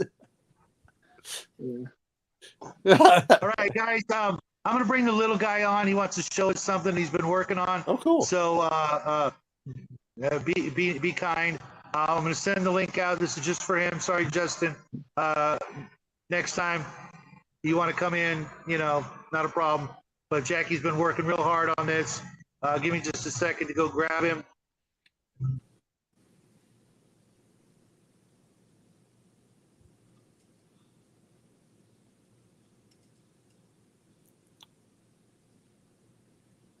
All right. um, Well, we're waiting. no, that's we'll see when he pops in. I know. It's fine. But like I said, I don't have any problems with it. I think it's the kind of thing of, there's a difference between, just like rock climbing, it's kind of easy when you do the what is it, the, level 5, rock climbing. That's not too hard. It's when you go, like, what is it, the these really hard ones. You're like, all right, that's a completely different level. And very technical. Yeah. If it's very technical, then that's when you have your special character skills. But perfect example was with basic. Stop rolling if they have to climb up a tree. Okay. Is he in? No, he was doing something else. Okay. And he needs a little bit of a minute to set up. Well, other things that come into it is like a guitar. Look, if you don't have the guitar skill, you're gonna suck at it. But if you do have a guitar skill, I just assume you can play your guitar. I don't assume you can play it well, depending on your skill. But if you're Eric Clapton, and you try and play Twinkle Twinkle Little Star, look, that's a give me. Stop rolling.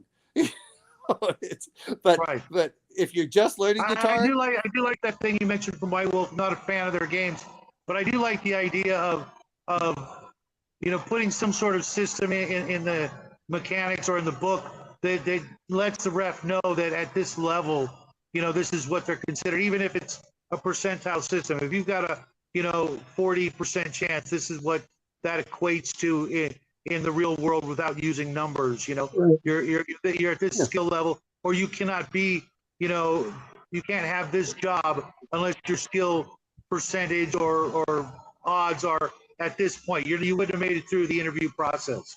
You wouldn't have been hired if you didn't have at least this sort of a level. And that's the problem I find with a lot of leveling up games is that they assume that everybody's crap, but because you're first level, you're still better than everybody else, or you're adequate enough. And I think that comes a lot from D&D, where at first level, they judge it by hit points, and hit points don't mean squat. I've known a lot of people with a lot of hit points, but their skill levels were, ridiculously low at all kinds of things, because that just wasn't, where their life path took them, so to speak. But it was a weird system back in the day, and so many systems copied that. Well, I liked Star Frontiers, which I thought was pretty good. It was a relatively simple system, and then they had the bonuses and negatives, and it's like, oh, okay, what can you do? But that's one of the things I didn't like about Palladium was, well, I'm not saying that it's they how do I want to put it? They put too many skills in there instead of just saying, okay, look, you can get first aid. Oh, look, you can get this one. Oh, this one does this. This one does this. And I went, it's well, you know what? That's probably because they need to go exercise, Justin. Stop playing with quadriplegics. All right. If you don't play with quadriplegics, they can usually stand up.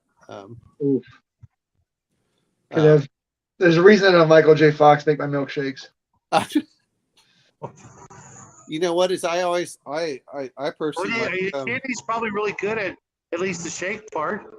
Oh, that's the but you know what his favorite flavor ice cream is? Butter. It doesn't matter. It's going to end up on the floor anyway. Oh, I was thinking, it's the same thing if you just give him heavy cream, and once you get it out, it's butter and buttermilk. But anyway, but I think that's part of it. Just like whenever I go over is okay. Well, I'm a herbalist. All right. What's your specialty? Well, I have it in plants. Okay. Unless you're in an area that you're not familiar with, you're going to know most of the plants in your area if you're an herbalist and what can be eaten, what's poisonous, what does what. Yeah.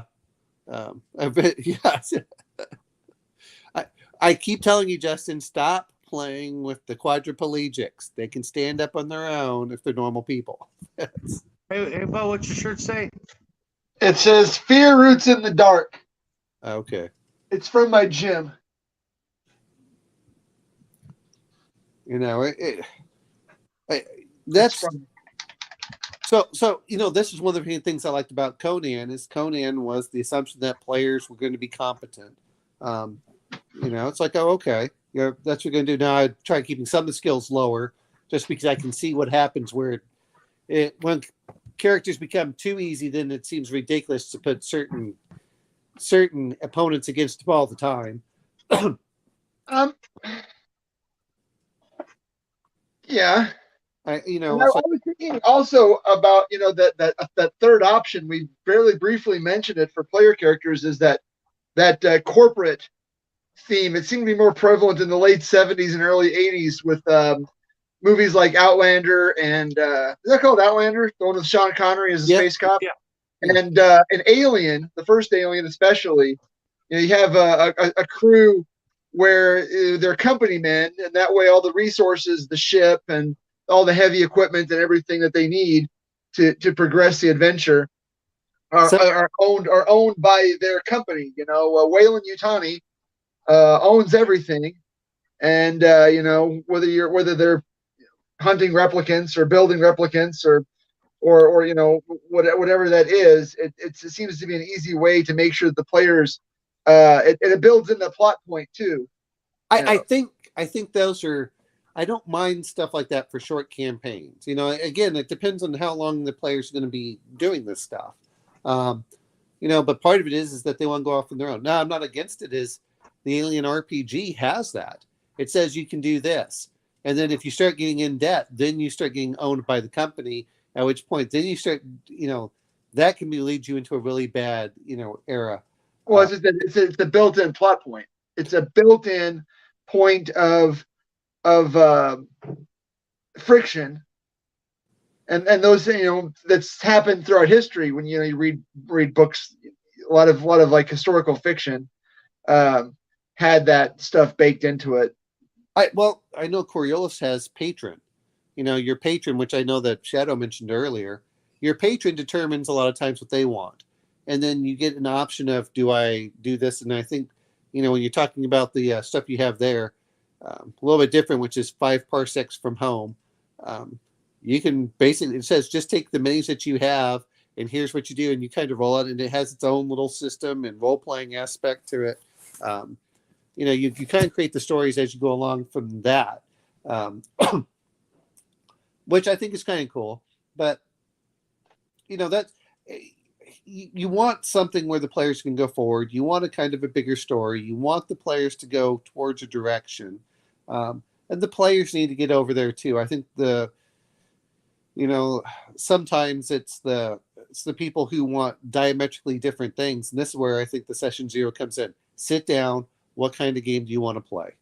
Let's talk about that first. And then some of it is if it's a new system, guess what? You tell me the kind of player you want. I'll create your character, and then you can go from there. This is also why I like a skill-based system over a level-based system. Level-based systems are, well, you know what? This is why we have a 10th level Smith. Well, the Smith is an NPC character. It's like, why can't you just have a regular Smith that doesn't have 40 hit points?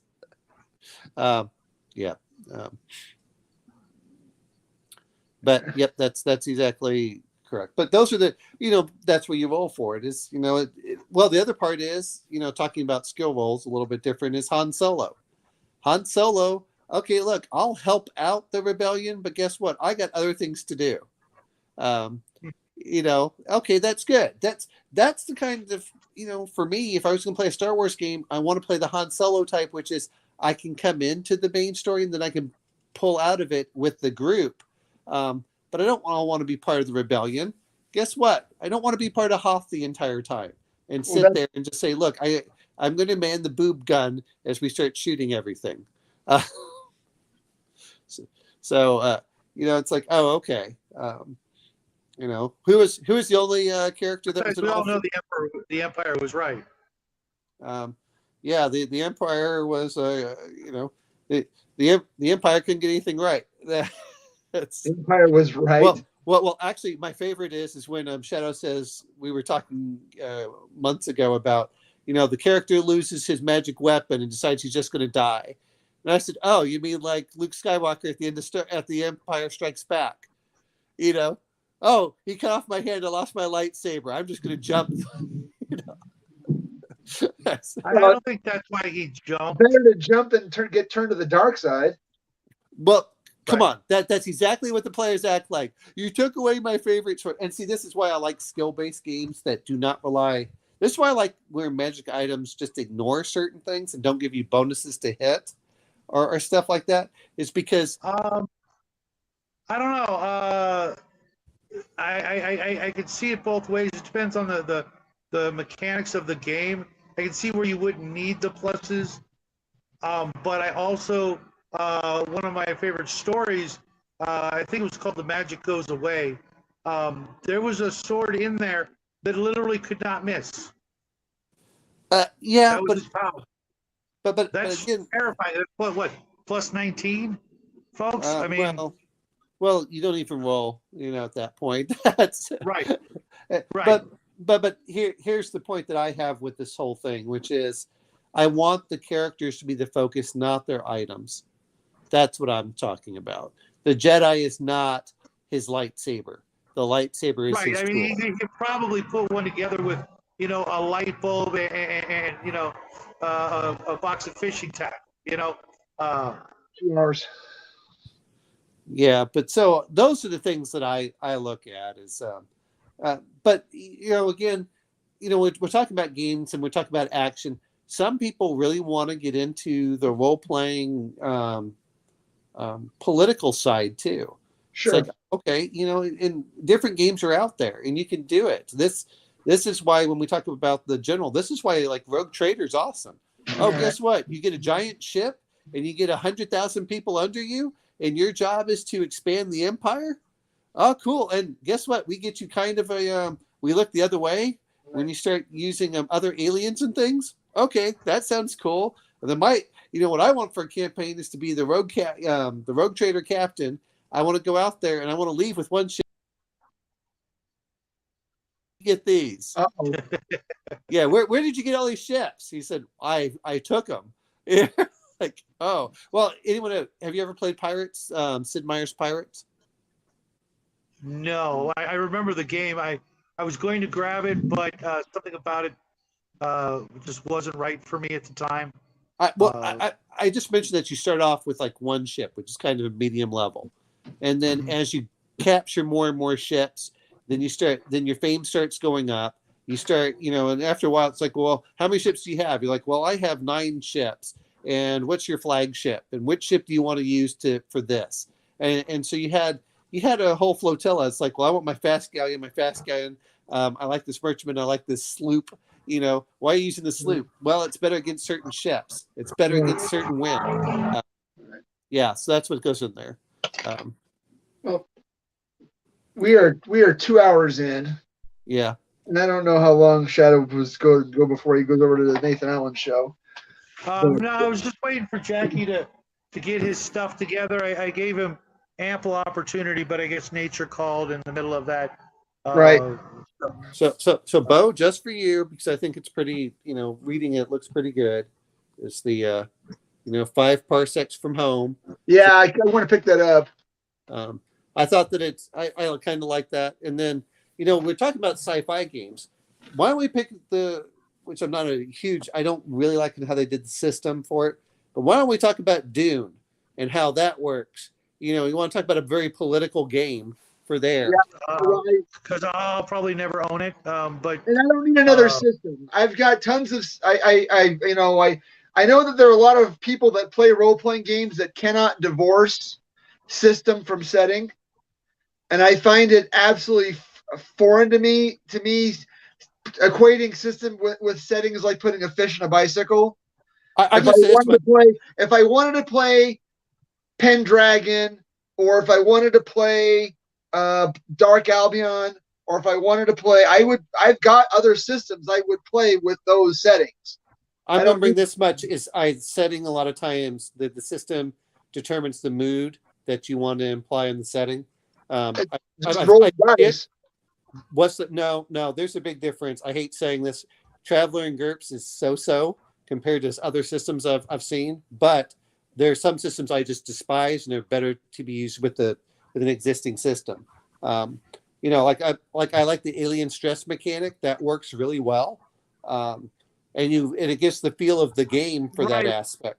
But Well, it yeah, doesn't. that's because of you are looking at the system, the setting to enforce certain play styles. Right. Well, it does, and it does it in a good mechanical way. But again, it's Because not you can perfect. just as easily in GURPS or Traveler say, okay, I'm making you make this roll, period, because of I'm trying to enforce this sort of mood or flavor or theme or Yeah, but it kind of reminds me of the difference between using a flathead and the Phillips and the hexagon. The Torx wrench. Yeah, but some of them just don't fit quite as well. but again, like I said, that's one of the things I like for Alien. I don't think it works. I don't think Alien works as well whenever you start getting into a action adventure game. Because I know And for a again, fact I use a can different use system. Traveler. I've done it. I've used Traveler to play Alien type settings. I know you can do it. It doesn't mean it's the best. Is my point. It's just like because it's got a trademark and approval. it's not the doesn't trademark. mean- It's the system. The system matters. Just like you don't use a 22 when you're hunting a bear. Okay, Ted Nugent does. Just because something can work doesn't mean it's the best at it. Again, that's what I'm trying to say. That's why I like looking at this is why I like looking at other systems, but not all systems are great. And some systems I don't like at all. GURPS is easy, but I'm not a huge fan of that system. I'm just not. I don't see how you can't just require a roll and use the roll to determine the success of, for example, the stress. If they're under stress, you have to make a roll to determine how well they handle that stress. If you really think it's necessary. I mean, if you do it right, even in Aliens, you shouldn't need to make a roll. You've just set the scene so well that they're going to freak out. They're hopefully invested in their character enough to where they don't want to perish, and you start turning up the heat, so to speak.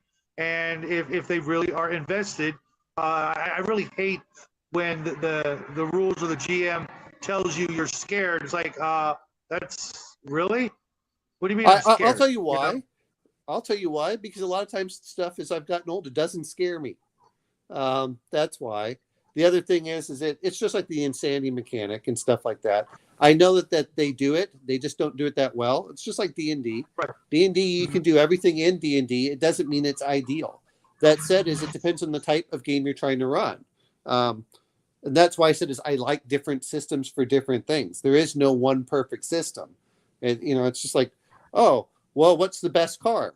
Well, what are you trying to do with it? Do you want gas mileage? Do you want efficiency? Do you want, one of these things there will be. I've been noticing over the years that every new game is incorporating the rules of previous games, in large chunks and just putting a new label on it. And at some point, probably 20 years from now, every game will be the same with just a different, label on the book, but the mechanics are all going to be the same. Just seems I haven't seen too many innovative, completely new ways to come up with rules. But see, I look at it and I say, no, that's not true. I've looked at it in exactly the opposite. Said, oh, okay. But I like dice pool systems. I don't like D20s. I don't. A single D20, which has a linear success rate, don't like that. I like granularity on, oh, you did this, but you did this better. That's part of the reason I like certain things. And some of them come in there. But again, well, Justin, that's just because you're up in Canada.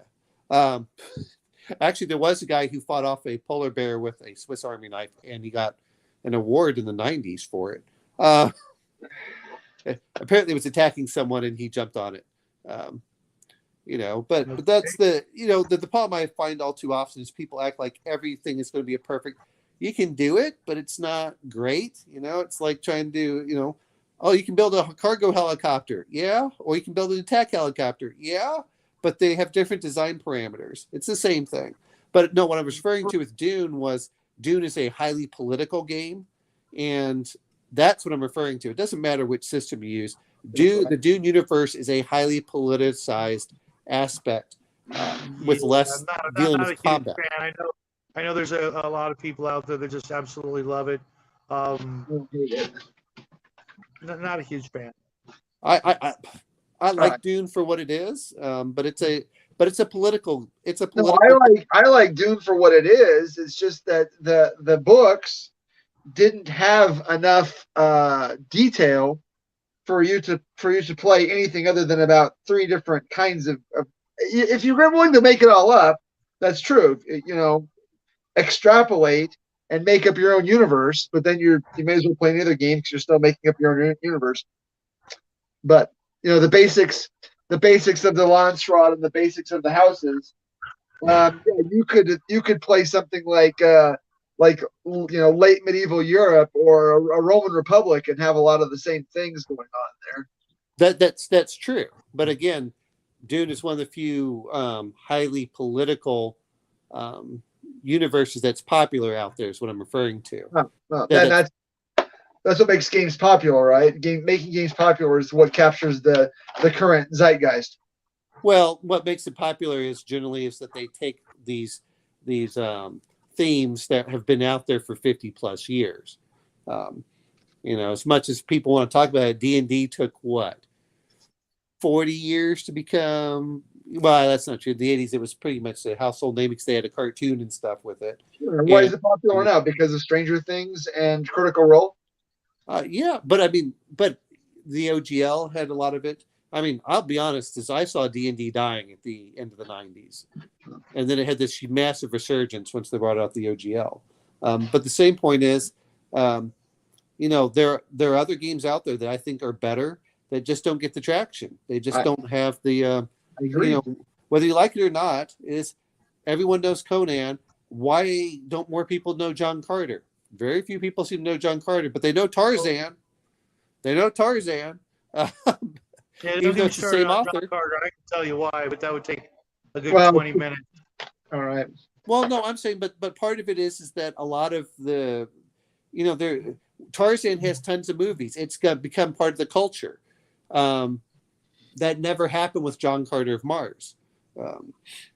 That's what happened. Tarzan has had movie since the 1940s? 30s, even earlier. Because that's because of the popularity of pulps.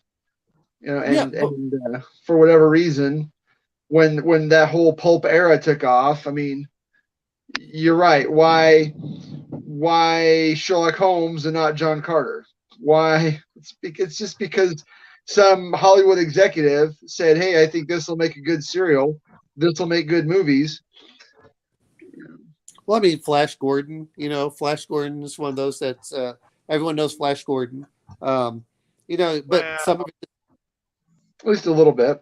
Well, everyone's heard of Flash Gordon. They've had movies, they've had serials, they've been out there. But that's what I'm saying. A certain age. People under a certain age, you say Flash Gordon, they have no freaking clue. Literally. Well, a lot of that is also, just like I saw, what was it? The game.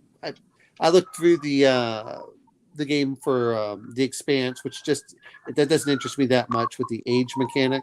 And then I also saw the other one.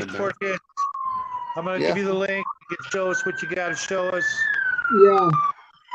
It's been about 15 minutes. I got to get the kids ready for bed, though. I'm pushing a quarter to 10 here. I know. Sorry, man. No, it's okay. I love doing the show. That's just what it gets to be. It gets to be a certain time of the night, and I've got to start thinking about buttoning up the house. Yep. And we are 13, 14 minutes past my regularly scheduled programming.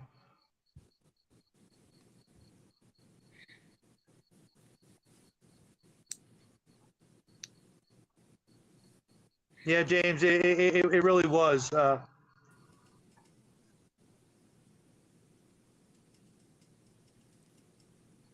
And here's the little guy. What's up, buddy? Hello? Hello. I guess Omen had to hit the road. No, I'm still here. You're talking about Bo, right? Yeah. No, but Bo popped out. I guess he had to take care of kids. But this will That's be weird. here for all eternity. And if you want, Jack, we can also make a video where we just show this, or we can show it on. I would on rather Discord. do anything but that. Okay. But just I that guess defeats the Bo has entire to go point. tell James Ella a bedtime story. Yeah, So, that's so how weird you though. wanna- That's like just when I was going in here, I heard him speaking, and then as soon as I go in, he's already gone. Yep. He's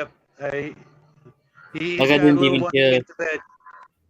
I mean, fair enough. So, what do I got to do to show just show your screen, or how are we gonna do this? And James is glad to see you back.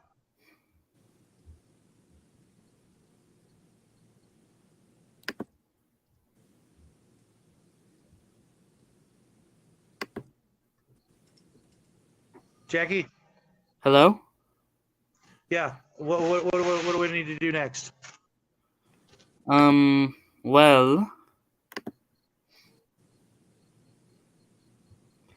I'm going to share a thing. Mm-hmm.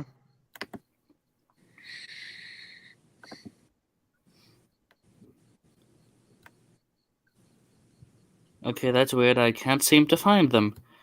Can you see my screen? Nope. All we don't even see you. Oh, there Okay, we that's go. good. Don't do anything. No, don't do it yet. Did you do it? Yeah, I did We it. see Yeah. YouTube there. Okay, undo that because I can't find the video on this part of the screen. Undo whatever it was you just did. Uh-huh. Did you?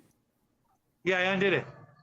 Okay, good. Because I need to go into a place, and I don't know what kind of information it shares when I do that. Gotcha.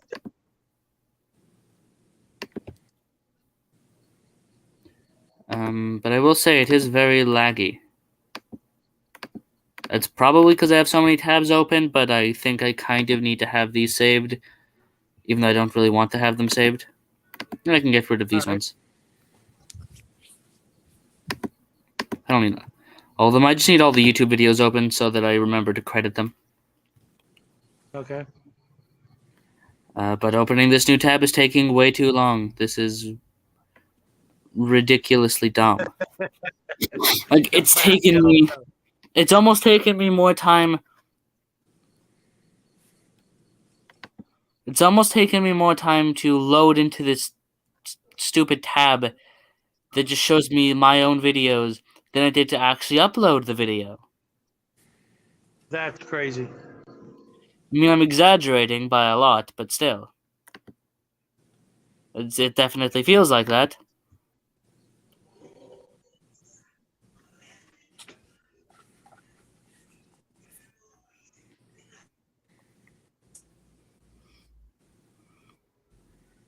I don't care about the details, I just want to click on the video to watch it.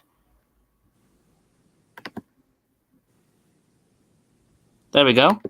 I just need to share this screen, not any others, and do that.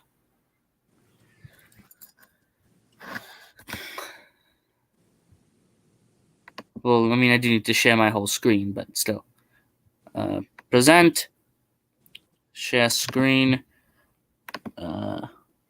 Entire screen. Yes. What? Why can't? Oh yeah, share system audio as well. Are you trolling us? I am not. Though. Ow. That. Yeah, he's trolling us. You just I get am not- monetized. It's copyrighted. No. That's not. I don't think that's copyright. I don't even. I'm teasing for that. Okay. This is genuinely the dumbest thing. I officially decree right now. Does it say? Does it see the screen of mine? No screen. Okay, there we go. I'm adding it to the stream. Oh, I'm glad that video saved. Reminding me what one of my. All right, do you see the screen? Yeah. Okay. Quality up. Can't read anything. Okay. Okay, and go.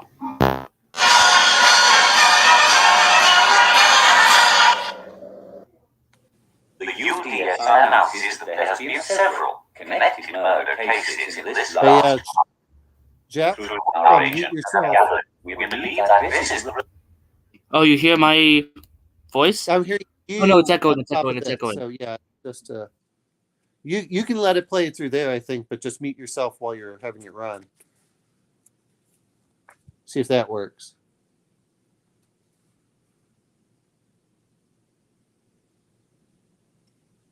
is the result of a deliberate attack on our sovereignty by the Republic.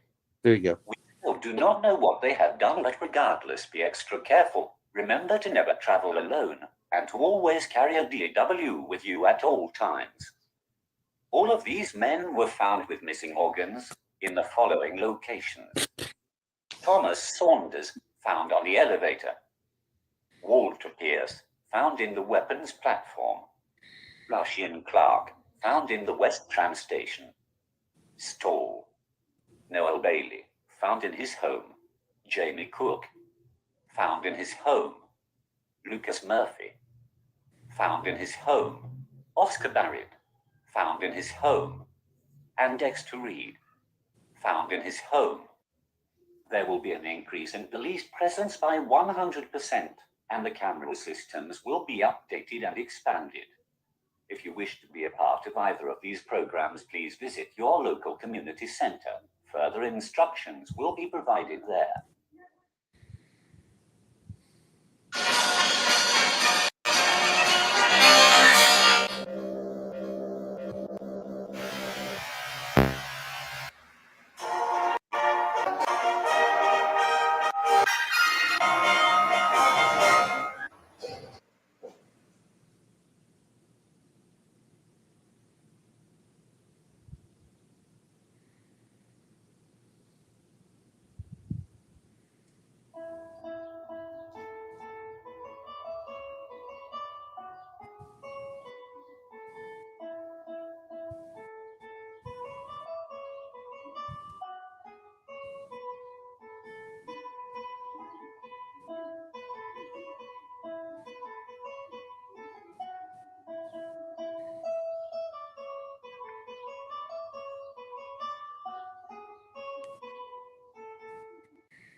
Sorry, Justin, it's in 240p, so you can't identify anyone.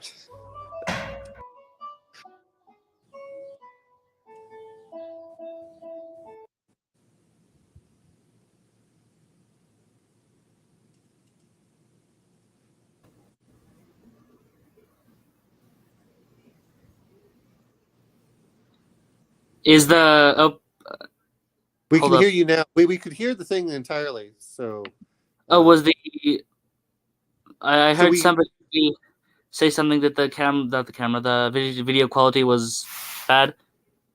no, that's probably through StreamYard. That's not your stuff, to be fair. but Oh I yeah, can no, read- I know that. I'm just asking through StreamYard, is the quality bad?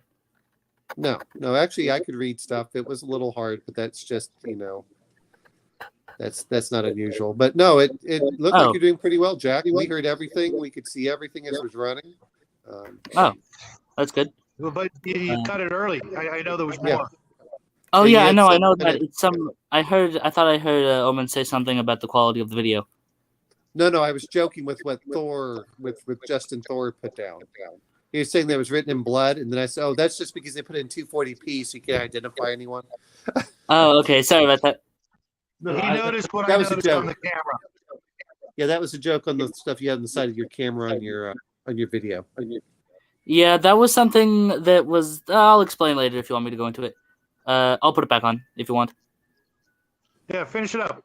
Yeah, you got what 3 minutes or 4 minutes left? Go for it.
It's Five Nights at Freddy's.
I guess that's it now.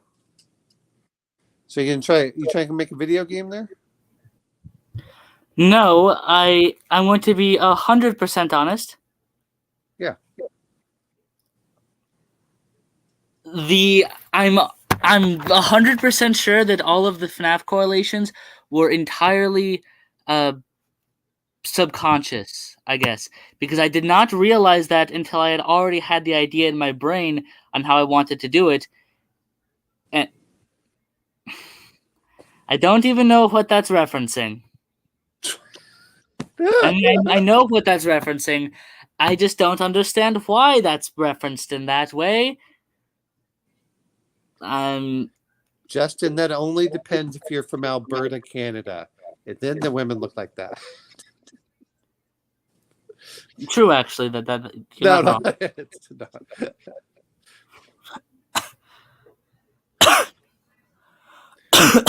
We were talking about Bigfoot, so. No, yeah. Then that makes sense. But yes, the FNAF correlations were not, or I guess comparisons, weren't inherently intentional. I'm not going to say that's not a thing, because it's undeniable. And I was extremely frustrated when I realized that that's exactly what it was. Yeah. It's not. You don't have to have an original idea. You just have to make it compelling. That's all. And would That's you say the problem. Everyone's like, I want to write this whole new thing. Now, there's a reason that stories have lasted for thousands of years, and we just changed, some of the interactions between characters. Oh, well, yeah. It's just I have a very particular. Oh, Shadow, you're muted. I have a very particular relationship with that. Sorry, with that particular franchise. Hey, Jackie, at least you didn't rewrite the theme song to Meow Mix. Anybody get that Malcolm in the Middle reference?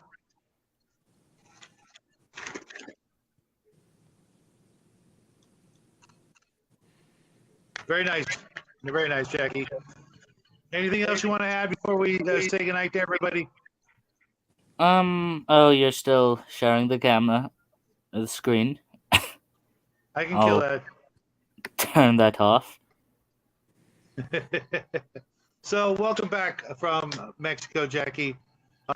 This week over on Hungar's show, he is said that he's gonna let you tell us of all your exploits and adventures in Mexico as we make fun of your third world country. So stay tuned Monday morning at 9:30 for the Hungar show, where of course Justin will be there to give the little guy all kinds of grief. I just want to know if he actually had traditional Mexican food, like from the indigenous people.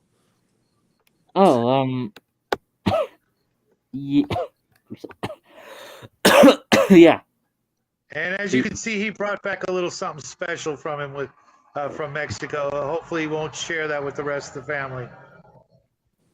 No, just you. He has COVID. You have to lock him down. Oh no. Yeah, it's not going to be hard. He spends most of his time in his room anyways. I'll just have to bring him his meals. But anyways, we're going to end it here. I see Nathan has already started the show without me, but that won't be a first. It won't be a last. Thank you, everybody, for sticking around, playing along. And we'll see you guys tomorrow. At least I'll see Omen and a few of you guys over on the Cigar DM show, where we talk about Train to Busan. Freaking love that movie. I wish Jackie could have been here to watch it with us. It's still not too late, Jack. If you want to watch it, you won't regret it. It's on Amazon Prime, isn't it? Yep. I watched it last night, and party on, Justin. And it was a hell of a movie, and we'll talk about that for a couple hours tomorrow. Until then, folks, have a great weekend. Enjoy it, and we love you guys. And until next time, happy trails.